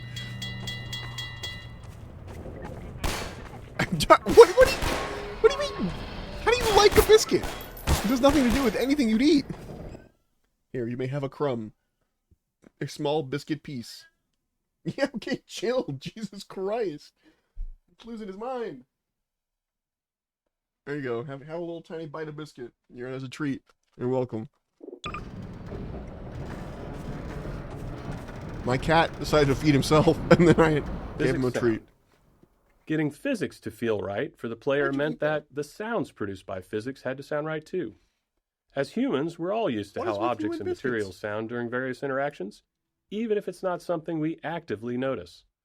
While we knew we couldn't account for everything, we wanted to focus on the details that contributed most to making our physics sound realistic. We started with per-object sounds for collisions and impacts. This allowed an object like a wooden crate to have custom sounds when it collided with other objects or classes of objects. Next, we began dynamically modifying these sounds based on the characteristics of the physical event, such as the masses involved and the force of the collision. This worked great for collisions, but didn't hold up in other interactions like objects scraping against each other. Ah, bitch. In reality, a wooden crate makes a different sound when it scrapes against a wall versus when it's thrown against that same wall. Let me tell you, nobody has done more research on the nuances of a wooden crate's physical properties than us. To get what we wanted out of these interactions, we implemented per-material collision sounds, metal against wood, metal against metal, and so on. These sounds were also dynamically modified based on details, like material hardness or type of metal. Getting this system to sound right required countless small tweaks, which we could only identify once it was running. We also experimented with custom sounds for rolling objects, but ultimately cut the feature because we weren't happy with the results. All right. Ah! Bullets! Yikes. Any more nodes? Oh yeah, I've got a sprint now. Damn it. Got me in. Where's in? I'm probably supposed to jump over that. Whoops. I might have goofed slightly. Up. Over. Over. Leave me alone. Where's a good node so I can get some invulnerability? Ah. Ow.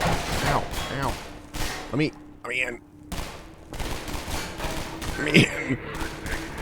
Automating DSP. Ha! Get God, idiots. All the sounds the player hears are processed through our Digital Signal Processing System, or DSP. It's a long one. And We got a lot of vulnerability. How audio is altered to reflect the That's a environment save the player is in. or a load point. For example, the same sound will differ when heard in a parking garage,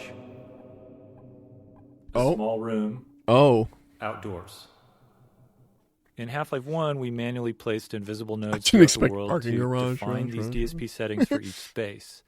For Half-Life 2, we knew that manual placement was just going to be way too time-consuming, especially since we wanted a larger game, and we still only had one audio person on the team. So we built a system that automatically determines the DSP settings around the player in real time. It does this by analyzing the space around the player, assessing the volume they're within. It examines the materials that make up the environment, basically. And then the system matches that space to one of the 25 hand-authored basic DSP types. We adjust some parameters, and we create the fully detailed DSP that modifies the sounds the player hears. Huh.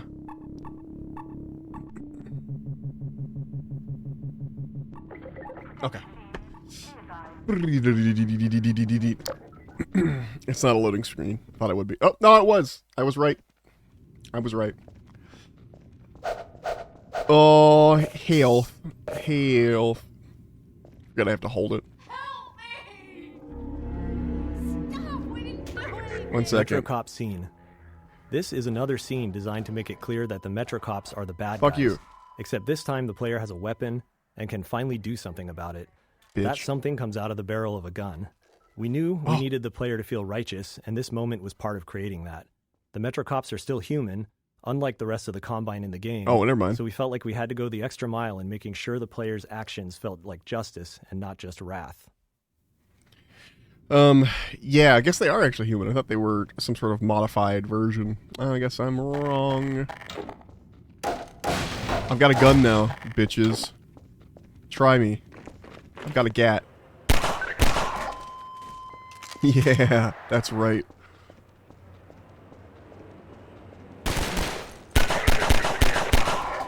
Staircase. Oh, there are took situations control of my camera. throughout the game that stem from simple and quite straightforward design goals, and this staircase features two of them. The first was to frame the Citadel as it awakened, showing the player they stirred up the hive.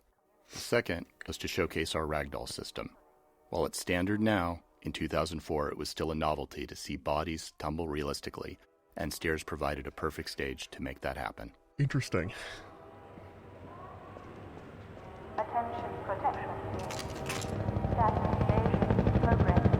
Oh, everything is coming out of it. City 17 awakens.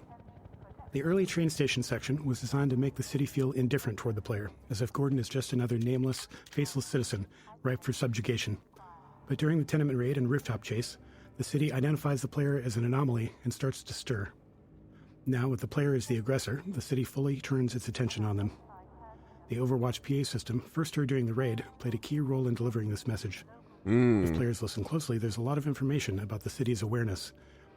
Even when players didn't pay attention, though, the audio treatment still conveyed the emotional message we were aiming for. Wait, what are they saying? Now I gotta listen.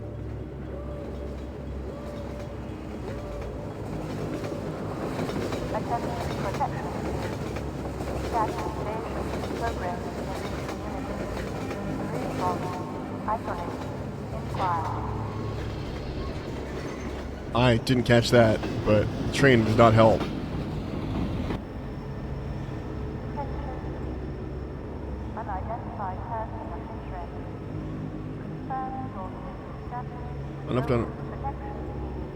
Unidentified person of interest. Oh, I could just pick those up. I forgot. Explosive barrels. Here, we introduce explosive barrels, a staple of first-person shooters, but with a new twist. The second pistol shot sets the barrel on fire, starting a timed detonation. A third shot will detonate the barrel immediately. This way, players could either delay the explosion or trigger it right away, depending on the situation. Players may want to feed an explosive barrel to a barnacle and then shoot it twice as a handy way to safely dispatch a cluster of them. The delayed explosion also made for more interesting chain reactions between multiple barrels. Exploding barrels were a fan favorite in the series, but also were internally favored by level designers who often felt like the game could never have enough of them. Alright.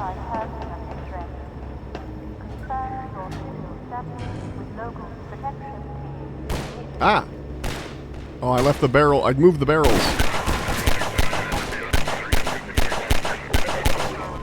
Get got.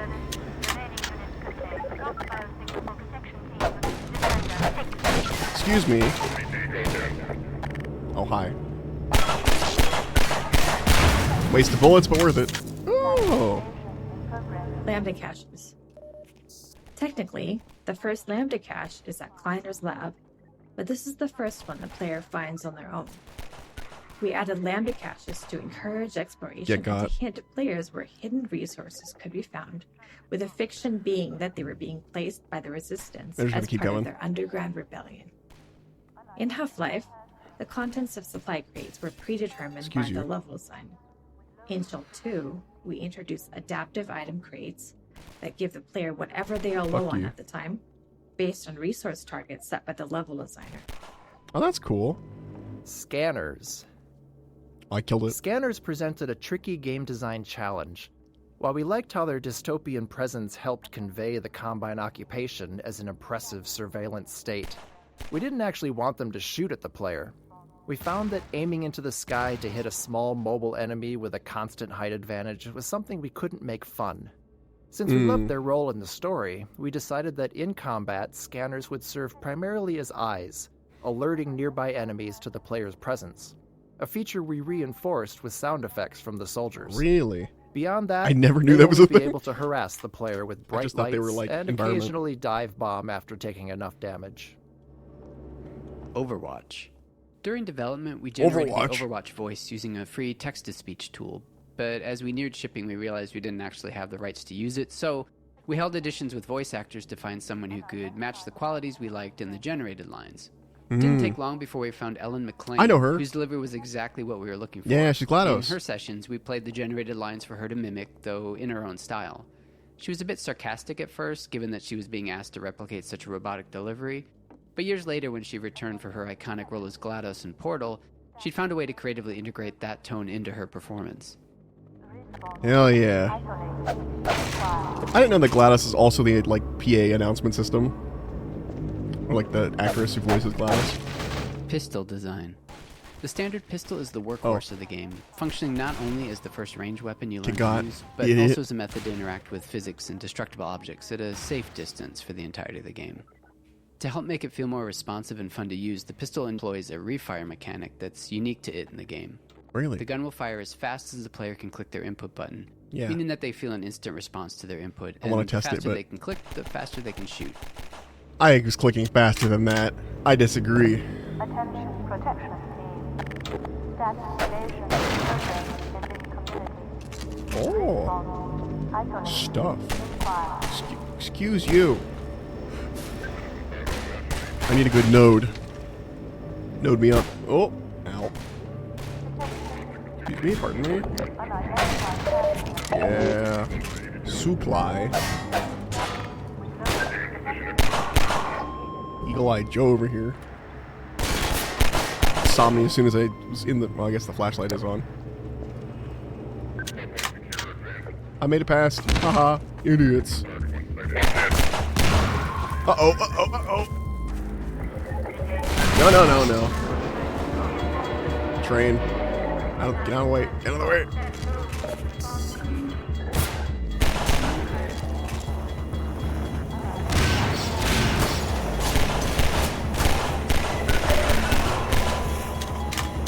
Perfect.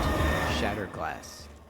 When designing early levels where there are fewer mechanics in the player's toolkit, we found that it's just as engaging to spotlight new technical features instead, as we did here with breakable glass.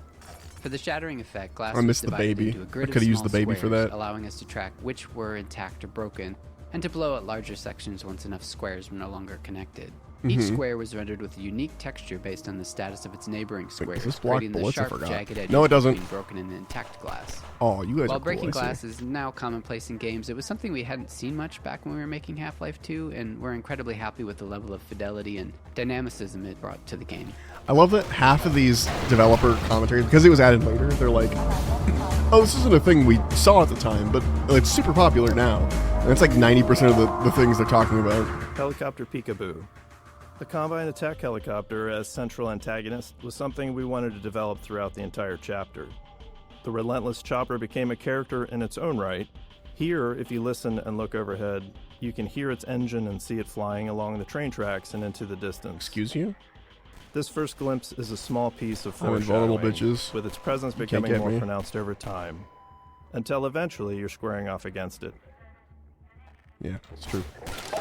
Like how these are a little shorter. Iterative passes. Oh, I said that, but some chapters of the game, such as the on-foot section, I'm listening to dialogue. You can't kill me. Were developed in multiple passes by different cabals. Idiot. We found that handing off maps in this way led to greater variety in the experience, and a higher density of interesting moments, as each cabal added their unique touches to the maps. In the on-foot portion of Weird the to call canals, them cabals. the first pass established the art direction and the player path, along with the broad strokes of the experience and some major beats. But the team-wide alpha playtest identified insufficient tension and a somewhat monotonous experience here. In our second pass, we returned to the map solely focused on creating that tension and greatly increased the density of moment-to-moment scenarios. Okay. Alright, down to the water. Nothing about the water? No nodes? Wait, there's one. Water shader. The most complex shader we made for the game was the water shader, which made full use of the newly available programmable graphics cards. When water was present, the scene was rendered 3 times. First, the underwater world for refraction, second, a reflected view, and third, the parts above the water. When rendering the water surface, we blended the refractive and reflective views, showing more reflection at glancing angles using the Fresnel equation. Oh, of we course. also tracked the ground depth below the water. Also, Fresnel is it's pronounced Fresnel when it's Fresnel. Fresnel. Additionally, we had to That's create crazy. 2 alternate water rendering techniques for lower-end graphics cards. Yeah. Mid-range cards displayed a lower detail reflection without refraction or transparency, while low-end cards only rendered a partially transparent surface. Okay. Noted. The water does look really good, especially for like 2004. Like that's a like you can see what's under it, but also there's a reflection happening, and from underneath everything looks all weird. Like they did a really good job with the water. Interstitial scenes. Shitters are magic. As playtesting progressed, we often found areas where players lost track of their goal, which isn't uncommon in a game like Half-Life. To address this, we added smaller interstitial scenes to help guide players along their path and reinforce their objective. Sorry, I gotta.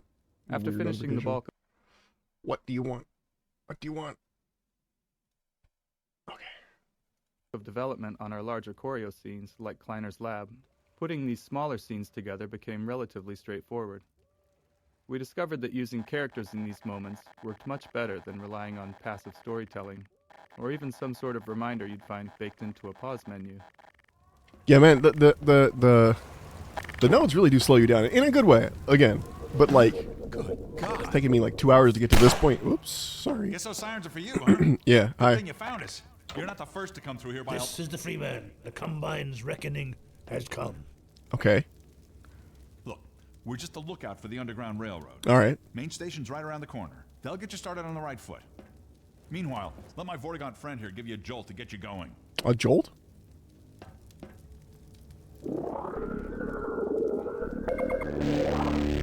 I've been jolted. I feel like I was already full health. Really can't afford to get noticed. Boxcar Bill. This small scene originally featured 2 human characters, but later in development, we replaced one with a Vortigaunt. Yeah. We wanted to show that Vortigaunts were coexisting with humans and Okay, thank you, resisting the guys. Combine as well. We also introduced their ability to heal the player, although we didn't fully. Oops. Narrative. Fuck. Ah, fuck. Ah, fuck. I didn't realize it was gonna load. Warn me for that. Particles. For the source engine, we invested in expanding particle and special effects technology. This allowed for more realistic and complex particle movement, as well as more intricate shapes and shape effects. Whoa. In particular, adding bump mapping to our particles features made a he huge said bump difference in the mapping. volumetric look of them. While later iterations of the source engine include a powerful particle system editor, the original version used in Half-Life 2 relied on handcrafted effects, each requiring a programmer to meticulously build the effect manually, which was a pretty labor-intensive process. Barnacle Introduction. Because barnacles can be confusing when first encountered, we wanted to introduce them in a way that showed players their behavior at a safe distance. We decided to do that through a nature show-style predator-prey scene. But, as always, scenes like this took a lot of iteration to get players to reliably see.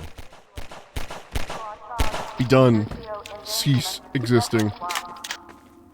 Artisanal particle effects.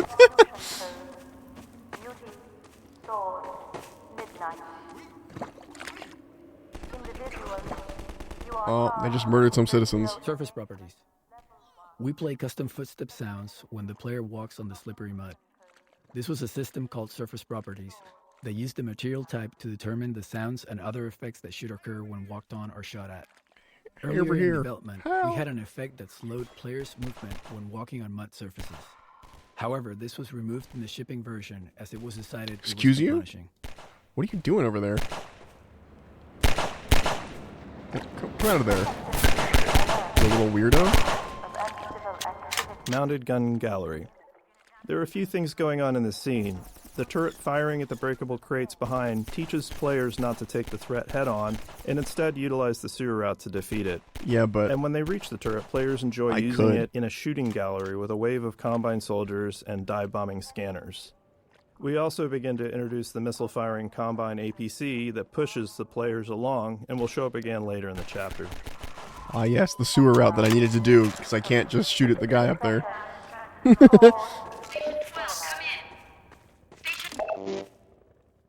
is Station 8. We heard 12 go down and out. The surgical strike units are targeting railway stations. Repeat, civil protection is coming down on underground stations. We're already getting refugees from 9 and outlying. Looks like we're... Station 8, do you copy? Station 8, are you there? Let me get on the... Yeah. Get out of here.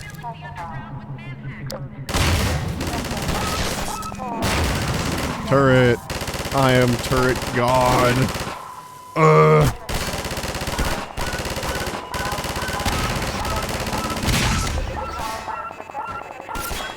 I just saw your comment, a little zap to the nodes. I don't know why I didn't pop up earlier. Man hacks, huh? Oh no. Yeah. Ah! Get away from me! Oh, excuse you? Ooh. Away! Away! Oh, it's broken. I forgot what I'm up to next. This way? Maybe? I thought this broke.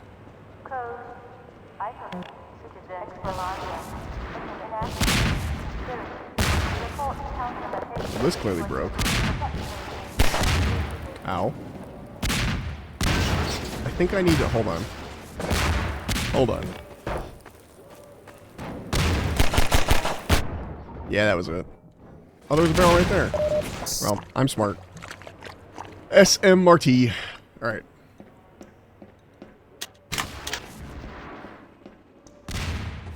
Woo! Woo! Woo! I love that in Alex you can wear like hats and stuff, and it can protect you from barnacles because they'll get the hat first. I see you.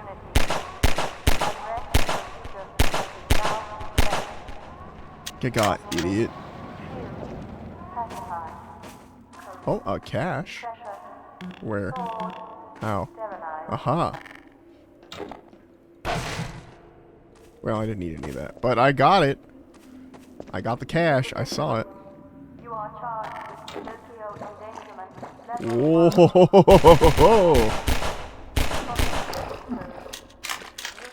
Is that what that symbol means? Yeah, it means that there's a cache there. That's cool stuff. Thank you for the nut.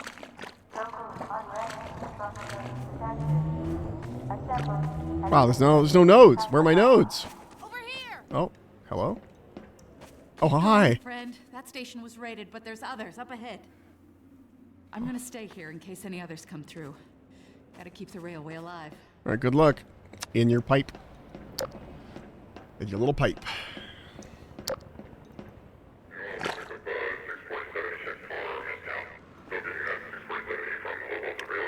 Kinda wanna... Kind of want to... Up.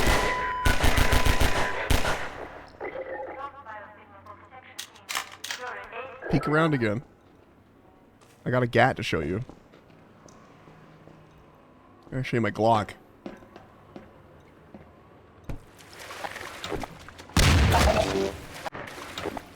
Okay.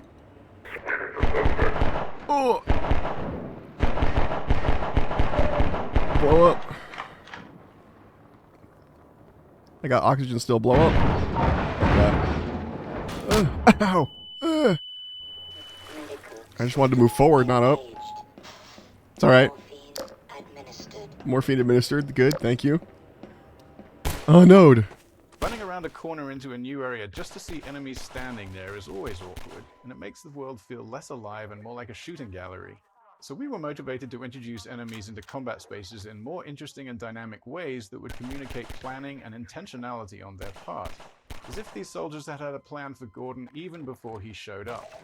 The Metro cops in this scene jump down into this space via scripted sequences. Later in the game we use rappelling in a similar way. It doesn't matter where they're coming from in reality because players end up telling that story to themselves. That's true. We found that in the end, combat should have a story implied in its setup. An ambush, a surprise, a surge, an assault. All of these scenarios use much of the same enemy AI, but all felt different to playtesters. Get got.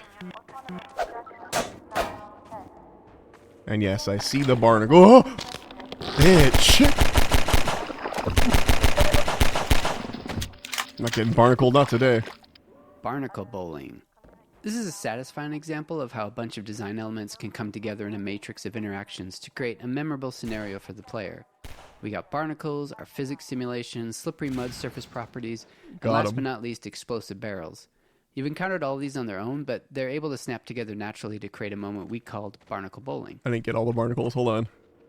It's not done yet. Have this. It's a snack.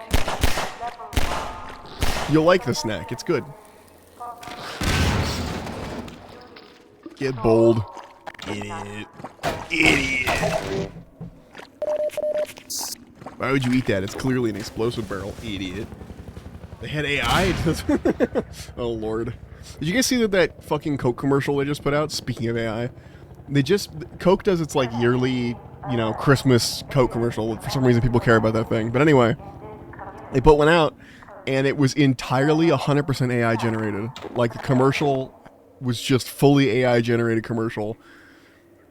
And you can totally tell. Like, it's not like, oh, wow, you can't even tell. It's like, everything looks a little weird. People don't move right. They're smiling strangely.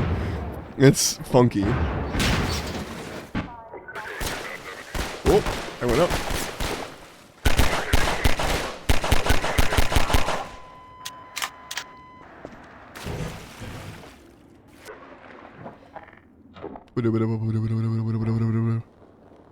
Ah!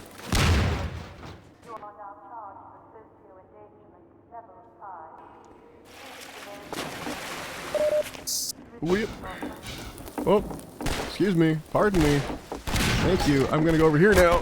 Yo! Dicks. I'll shoot back. I don't care. The physics puzzle. Oh, I knew there'd be a thing here. Physics in puzzles. Often, simpler mechanics encountered earlier in the game are pulled from more complex ones as a form of training. The teeter-totter puzzle, the first physics-based contraption in the game, was actually derived from a later, more intricate washing machine puzzle in the canals. The teeter-totter uses the same principles of mass and ramps, but in a more straightforward way that players can directly interact with, helping them understand the game's it's not physics good. and making later puzzles easier to tackle. This puzzle also highlights the analog nature of the physics system, with the placement of cement blocks and the player's own weight both factoring into the solution. 100% feels like someone just said, hey, let's try this. You know, let's see how people react. Like, it's almost like it was like, I bet you they have a real, like, an actual commercial ready to go, and they're doing this first one to stir up buzz about their commercial, and then they're gonna be like, ooh, we're so sorry. Ooh, we're sorry. And then we'll release a real one. The teeter-totter uses the same principle as Gordon and the baby. No, my son! You reminded me my son was gone. I almost said dead. He's not dead. He's still... Kleiner's taking care of him back in his lab. My poor son. Get back here, bitch. Fuck you. Combine Attack Helicopter. Players have had glimpses Players have before. had glimpses before, but here's where we fully introduce the main boss of the Canals chapter. Yeah. The Combine Attack Helicopter. Mm-hmm. This chopper relentlessly destroys a player's cover, forcing them to move forward or risk being gunned down. We wanted this sequence to feel tense and menacing, with the helicopter seeming far too powerful to confront directly, and maintaining that intensity through the canals until the final showdown in the reservoir.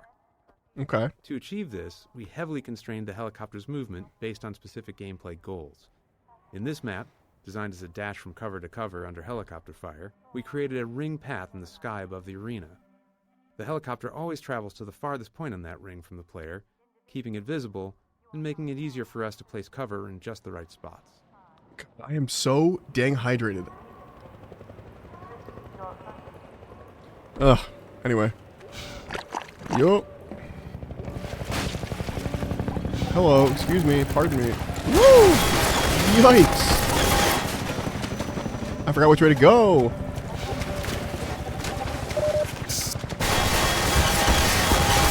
Honestly, it's for the best. What if I had to bring baby into this? If I had to bring my son to this environment, I'd be endangering him. I'm a better parent than that. I'd rather my baby be safe at Kleiner's lab. See you, Barnacle. You think you're fucking clever. You aren't. Let me in. Let me in. Do not that. That's that way. Okay. Normal maps. Oh. Half-Life 2 was developed during an exciting time for look at me. I'm graphics, as all the first gray-boxed. programmable shader-supported graphics Look out cards here. were hitting the market. Ooh. Using this technology, we became one of the first games to implement normal maps, a technique that enhanced the lighting on surface geometry. The normal map described the surface's roughness, allowing each pixel of a polygon to be lit in a way that made surfaces appear bumpier and more detailed than ever possible in Half-Life 1. That's cool. Oh. There's a cache down there. Ah. Music's picking up. It's getting pretty loud in here.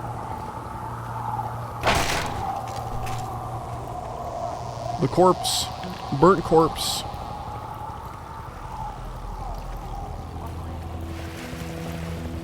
Okay, that's forward. Bowling. We'll just set this. We'll just set that. Ow. Well, I'm smart. Combine Attack Helicopter. Players have had glimpses before, but here's where we fully introduce the main boss of the Canals chapter, the Combine Attack Helicopter. This chopper relentlessly destroys it got me this time. Forcing them to move forward or risk being gunned down. We wanted this sequence to feel tense and menacing, with the Normal maps. Thank you. Half-Life 2 was Wait. developed during an exciting Okay, I was like, time for graphics, hold on. as the first programmable shader-supported graphics cards were hitting the market. Using this technology, we became one of the first games to implement normal maps, a technique that enhanced the lighting on surface geometry. The normal map described the surface's roughness, allowing each pixel of a polygon to be lit in a way that made surfaces appear bumpier and more detailed than ever possible in Half-Life 1. I didn't kill him. I'm goofed. These are regular barrels now. Dang it, I goofed. I got too excited. What's down here? Oh, another barrel. Oh yeah. Oh yeah. Perfect.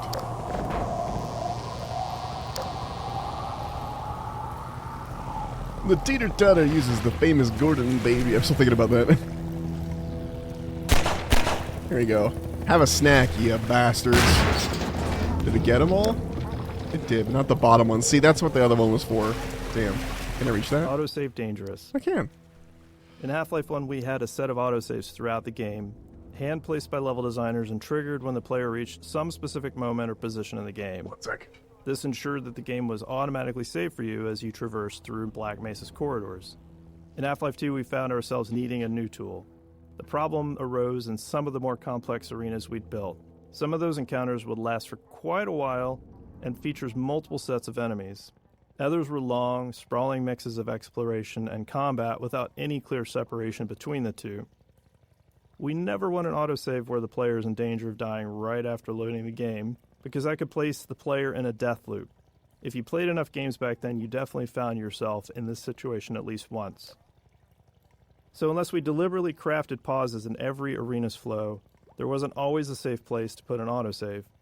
After some experimentation, we implemented a feature called Autosave Dangerous. This was a level designer tool that combined an autosave with an associated time frame. I'm just so hydrated. When triggered by the level designer, it immediately saved the game, but kept the save off to the side, not available as a save game to load from.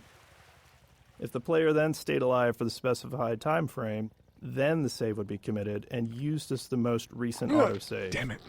This allowed level designers to put an autosave at a reasonable place or time in an arena, specify a time, like 30 seconds, and if the player was still alive for 30 seconds, the autosave would be used. Interesting. So, like, delayed it. It's funky. Alright. Another barrel. This time, we won't fuck it up. You know what, actually? Are there barnacles down there at the bottom? Yeah, okay. How about this? We're gonna preemptively... We're gonna regular barrel these ones. I ran out of energy. Then we're going... Damn it. No, you leave that alone. There we go. That's what I wanted. Ow. Well, it worked. And those can live, because I don't care.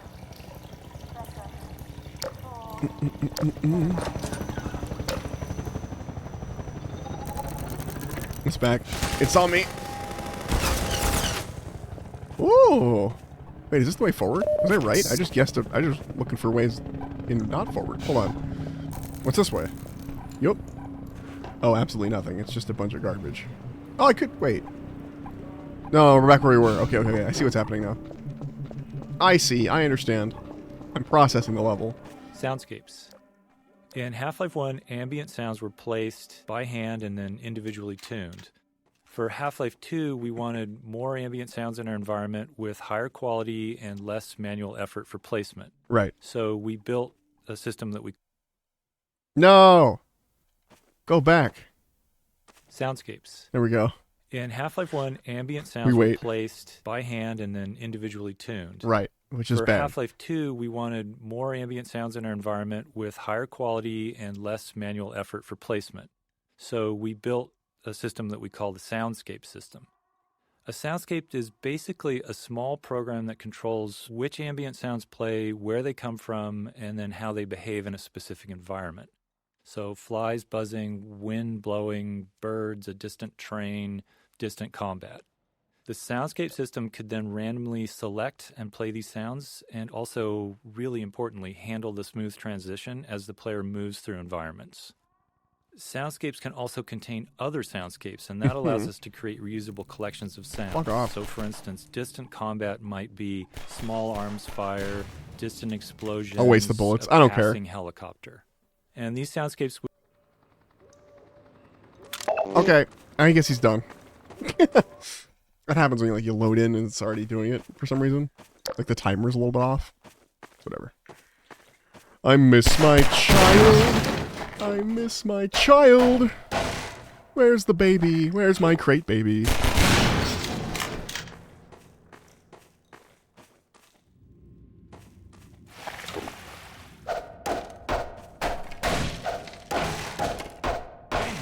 There's another baby. I'm gonna pick him up. We're tearing up the railroad, covering our tracks. Looks like you're gonna be the last one through. Be glad you're not the guy they're looking for. Poor bastard doesn't stand a chance. That's me. Sounds like they're calling in every CP unit in 17. Every what kind of unit? Flooding the areas up ahead with manhacks. Every what kind of unit? Get going before they sweep through here. Oh shit! Too late! Manhack time. Pa pa pa pa pa pa pa pa pa pa pa pa pa pa. I know you're supposed to melee them, but That was a close call. Thanks for your help. yeah, brother. Manhack Matt. We called this guy Manhack Matt. We wanted to give players the sense that hundreds of citizens inhabited the hidden nooks and crannies of City 17. I want to get up there. At this point in the game, it had been a while since players had seen a citizen, and we wanted to explain the significance of the manhacks, which was the first physics-based enemy that we created. Aha. In the original concept, there was a video arcade in the city where players could fly Cool manhacks people around unit. to Okay, attack good. virtual citizens. Eventually, players would discover that the manhacks were real, and so were the citizens. As the Combine occupation became more fleshed out, this idea of a video arcade became an odd fit and eventually fell by the wayside. Excuse me.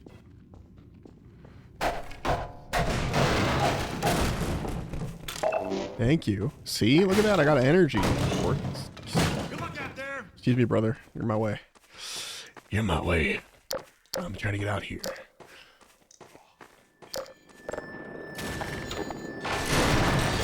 Oh! Hit a wall. Fuck you guys. Ah! Be gone, bot.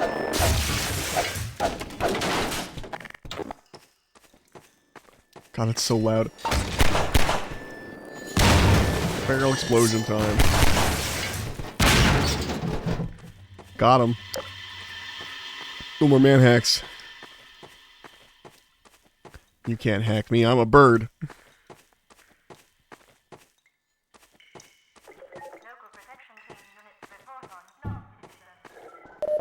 You know, the two genders, man and bird.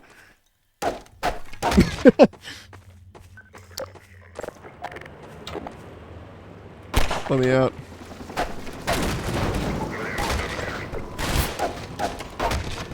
Huh? I hear him. I hear him. Get in here. You gonna talk shit out there? Or you gonna come in here? Come in here and talk shit. I see that, by the way. You can't hide your secret from me. I'm a true gamer. Wait, unless that's the right way to go.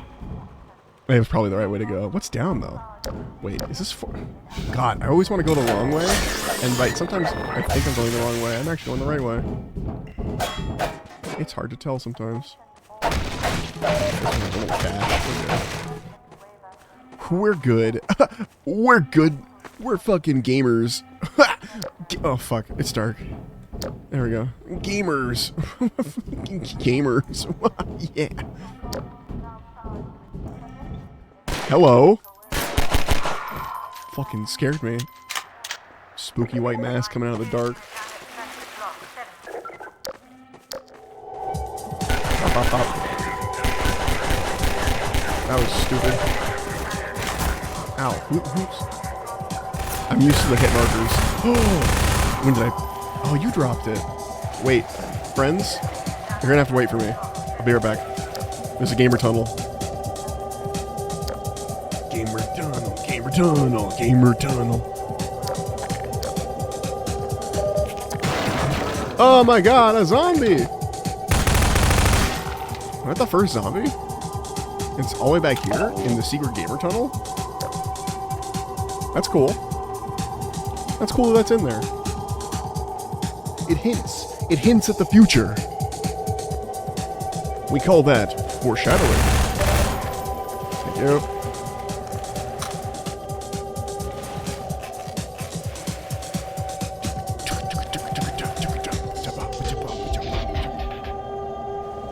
Okay.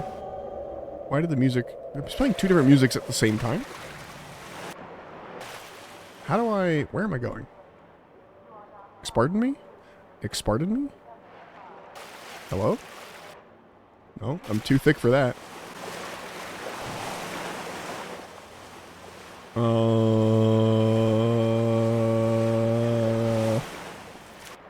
Aha! Not yet. There's a gamer tunnel over here.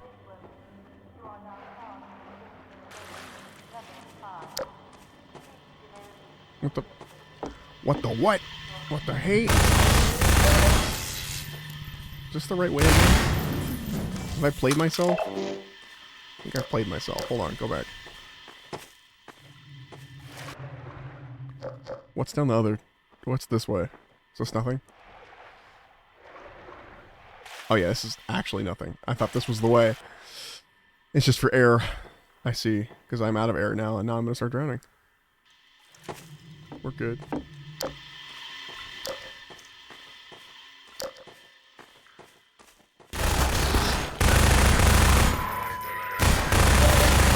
That was weird. That barnacle just held me for a bit.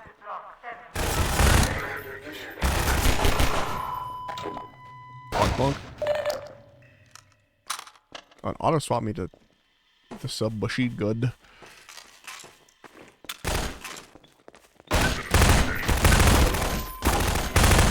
Manhead. Stop that.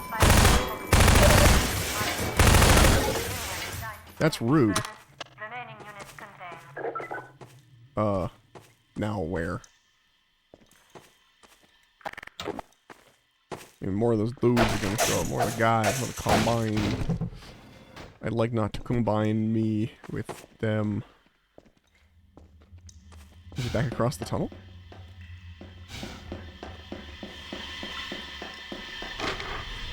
Bitch.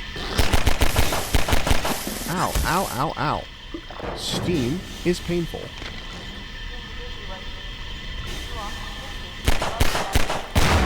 Well, I blew that up too early, but well.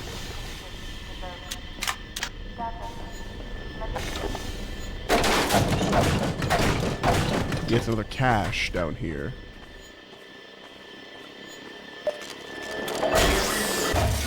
Goddamn manhack in it. Trying to do murder me?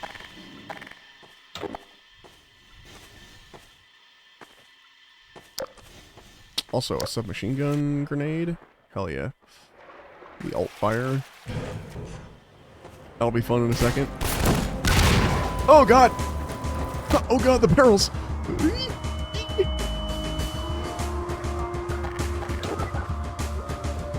Woo! Woo! Thank you. Whomst? Wherest? Who shot at me? Oh, behind me.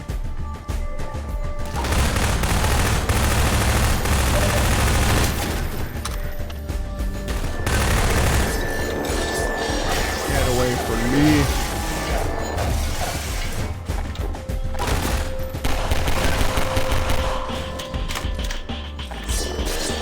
Ow.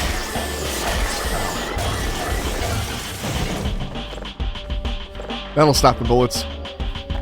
That'll protect me.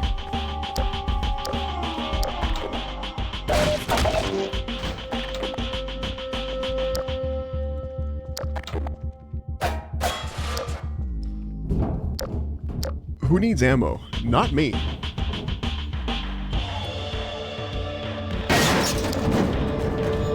Explosive Barrel Factory. This room, filled with an absurd number of exploding barrels, inspired some good-natured debate within the team around how far to push the plausibility of our world. Frankly, one exploding barrel is probably too many in regards to realism. In the real world, barrels really shouldn't explode, even if you were to shoot them. Yeah, but it's fun.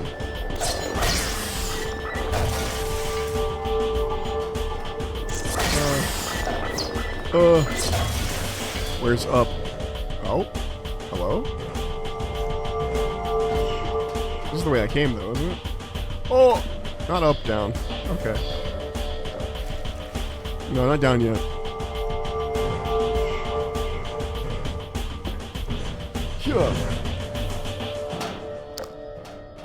Okay, I do need to get up, though. I'll probably use a barrel, honestly. Maybe another? Maybe a standing barrel? Is there still one standing? You.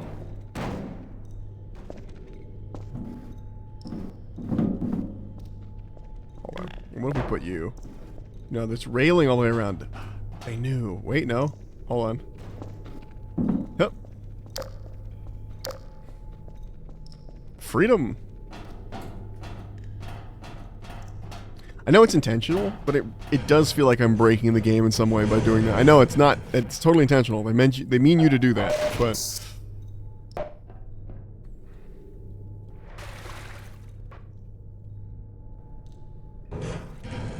the ladders are still as janky as ever. Aha! Look, it's a valve. Huh. Dang it.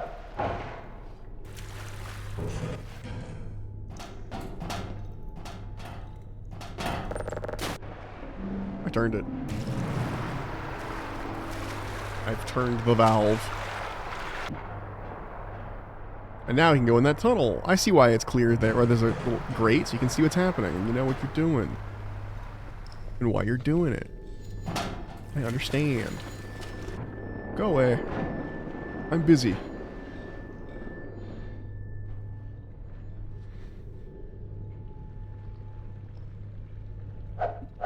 Be free.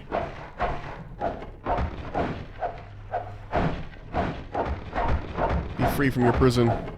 I gotta get air. Oh, God. Hurts more than I remember.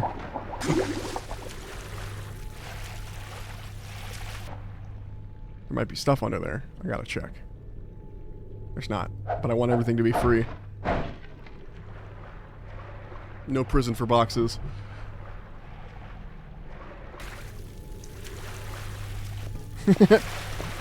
Wait, why are you booing me? When did you boo me? 127. What? Why'd you boo me? Let me up. Yup. Yup. Let me up.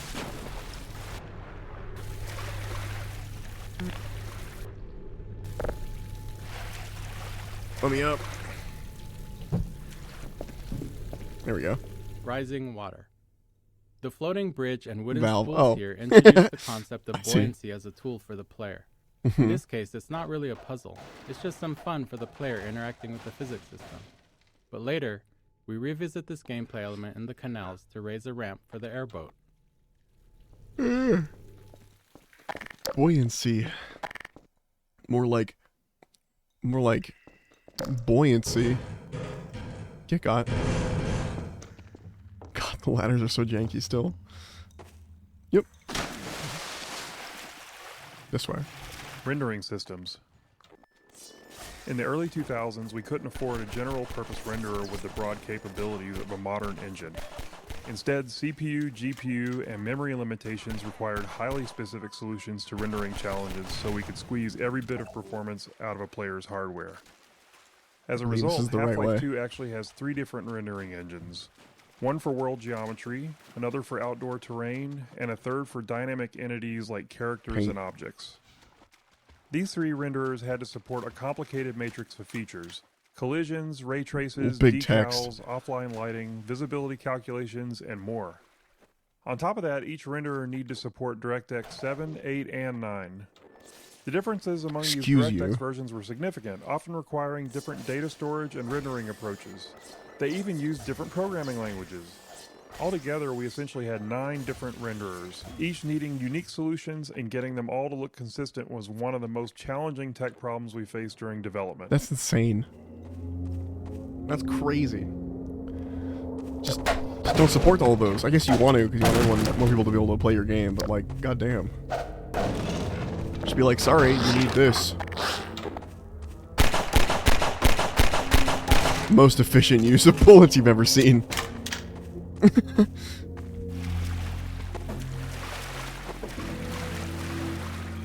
Lambda cache.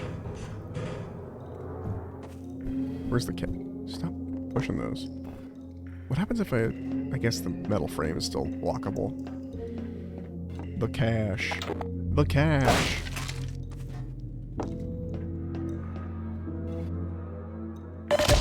What? Okay, I know what just happened. Oh wait, how far back am I? Oh, piss. Rendering systems.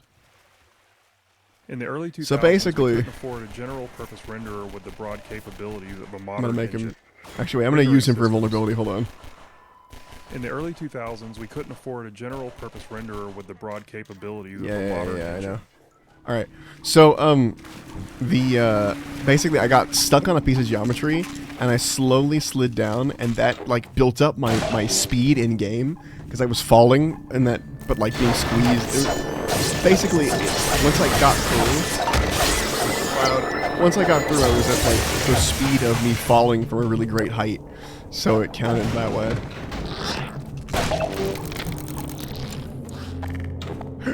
Excuse me. That's fucking funny.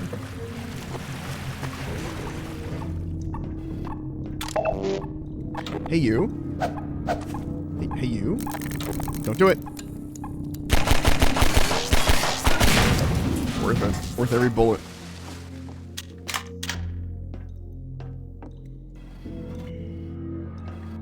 Let go of me.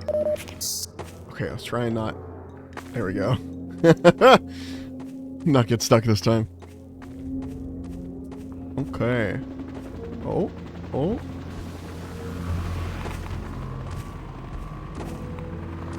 Ow. The ground hurts. I'm gonna touch this and be invulnerable. GPU Wild West.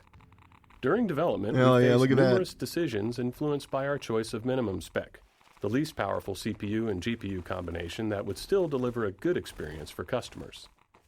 In the early 2000s, there was far more variety among GPUs than today, with wide differences not only in speed, but in fundamental approaches to rendering. But at the time, we had no real data on the hardware our customers were using. What CPUs and GPUs did they have? How much RAM? Which version of Windows?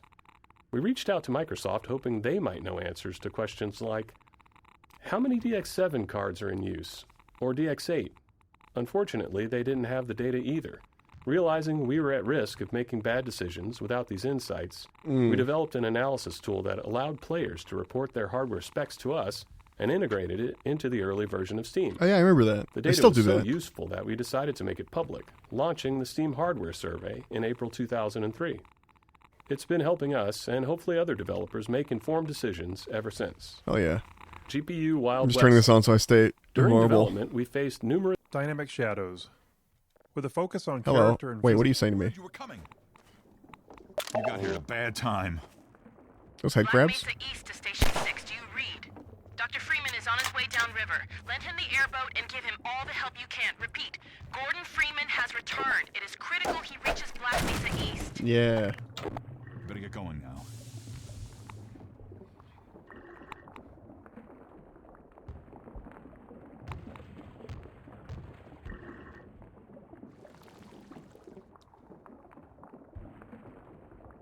Get out of here.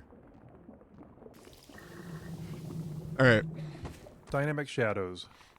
With a focus Getting on outta character here. and physics objects, we felt a dynamic shadow system was necessary to render them all in all their glory.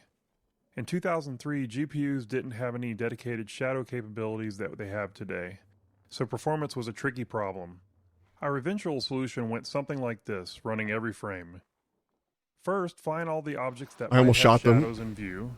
Oh Doing yeah, this launching the meant figuring zombies. out which No. objects were in the view frustum or No. slightly behind it to catch entities that were Woof. off screen but whose shadows might end up Piss on screen. off. Then we'd render a black shadow version of each one of those objects into a single shadow texture. For that render, Trying to we listen used the about lowest shadow level of textures. detail model for the object to be as fast as possible. Finally, we use the shadow texture to draw each of the shadows into the player's view, darkening the already rendered pixels. We carefully cut around each shadow in that shadow texture to ensure that they correctly overlaid each other in the case where multiple shadows overlap. Okay. It's neat to look back on how we did these things, but ultimately we're a lot happier today, where GPU hardware makes it a much more straightforward problem. Yeah, I bet. All right. Oh, so we're getting close to either me changing games or something else, but I'm feeling the ADHD antsiness. Head crab canisters.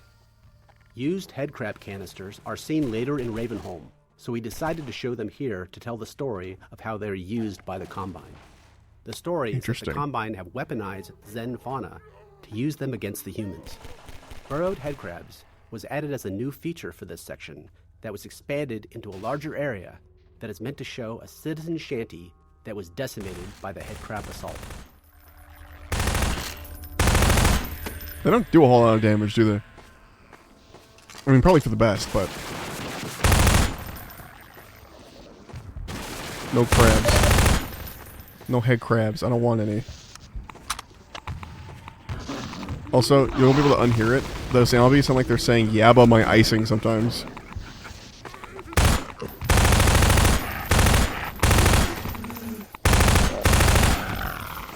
I think it's someone yelling about asking for help, but it's like reversed. Or something. It's something weird like that. That's just electricity. Yeah. I thought it was a bar nickel.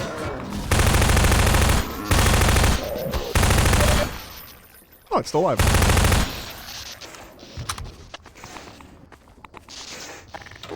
Where's my node? Ow. Ow. Alright. Yeah. Oh my fucking toes.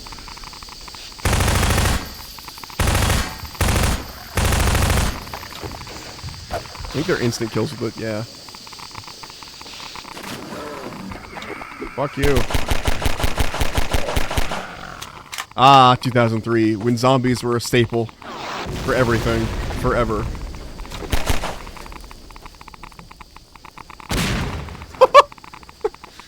Headcrab space program. He just burrowed. Where'd you kill him?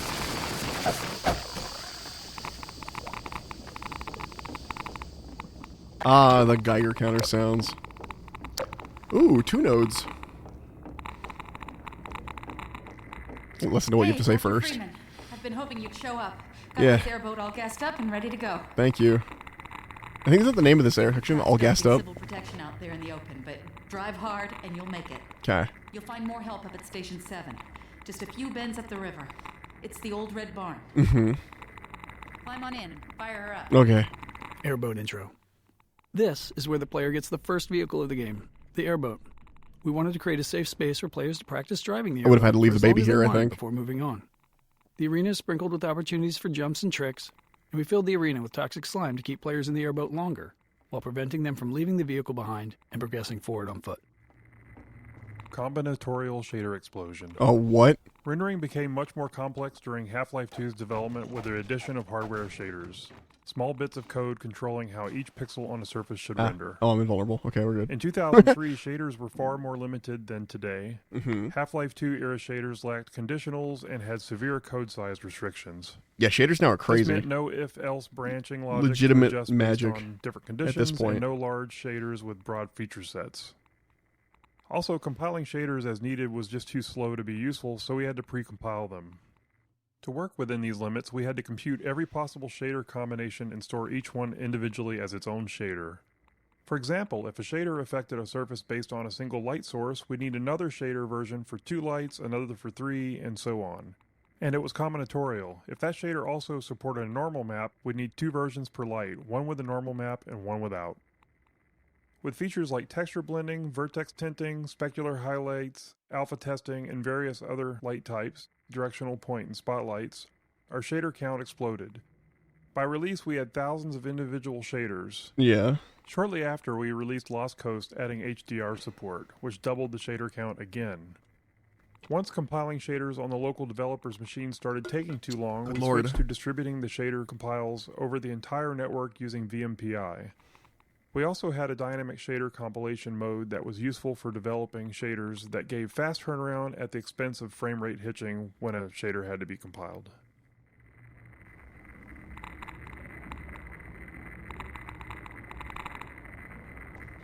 All right. Before we begin, yeah. Before we begin the next little bit, I think that's it for Half-Life today. Now I'm trying to decide if I have the energy and the inclination to keep doing stuff, or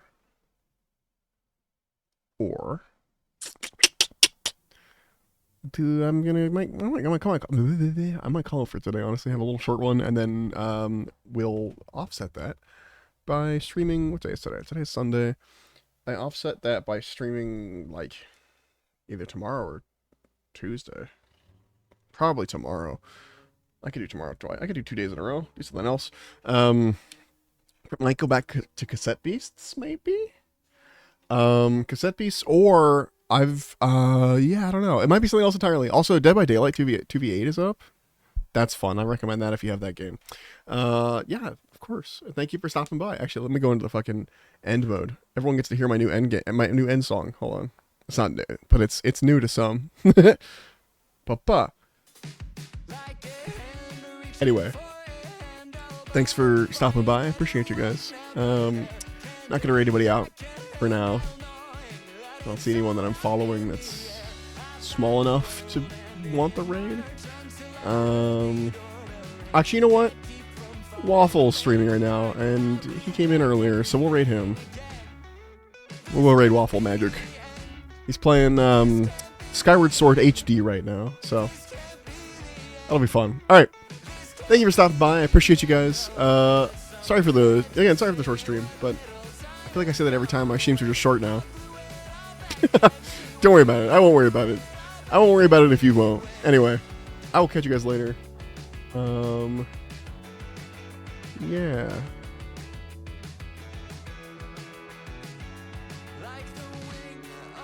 Wait. What's with my raid? Oh, there it is. Well, ignore that. I pressed the wrong button. Why can't I raid you?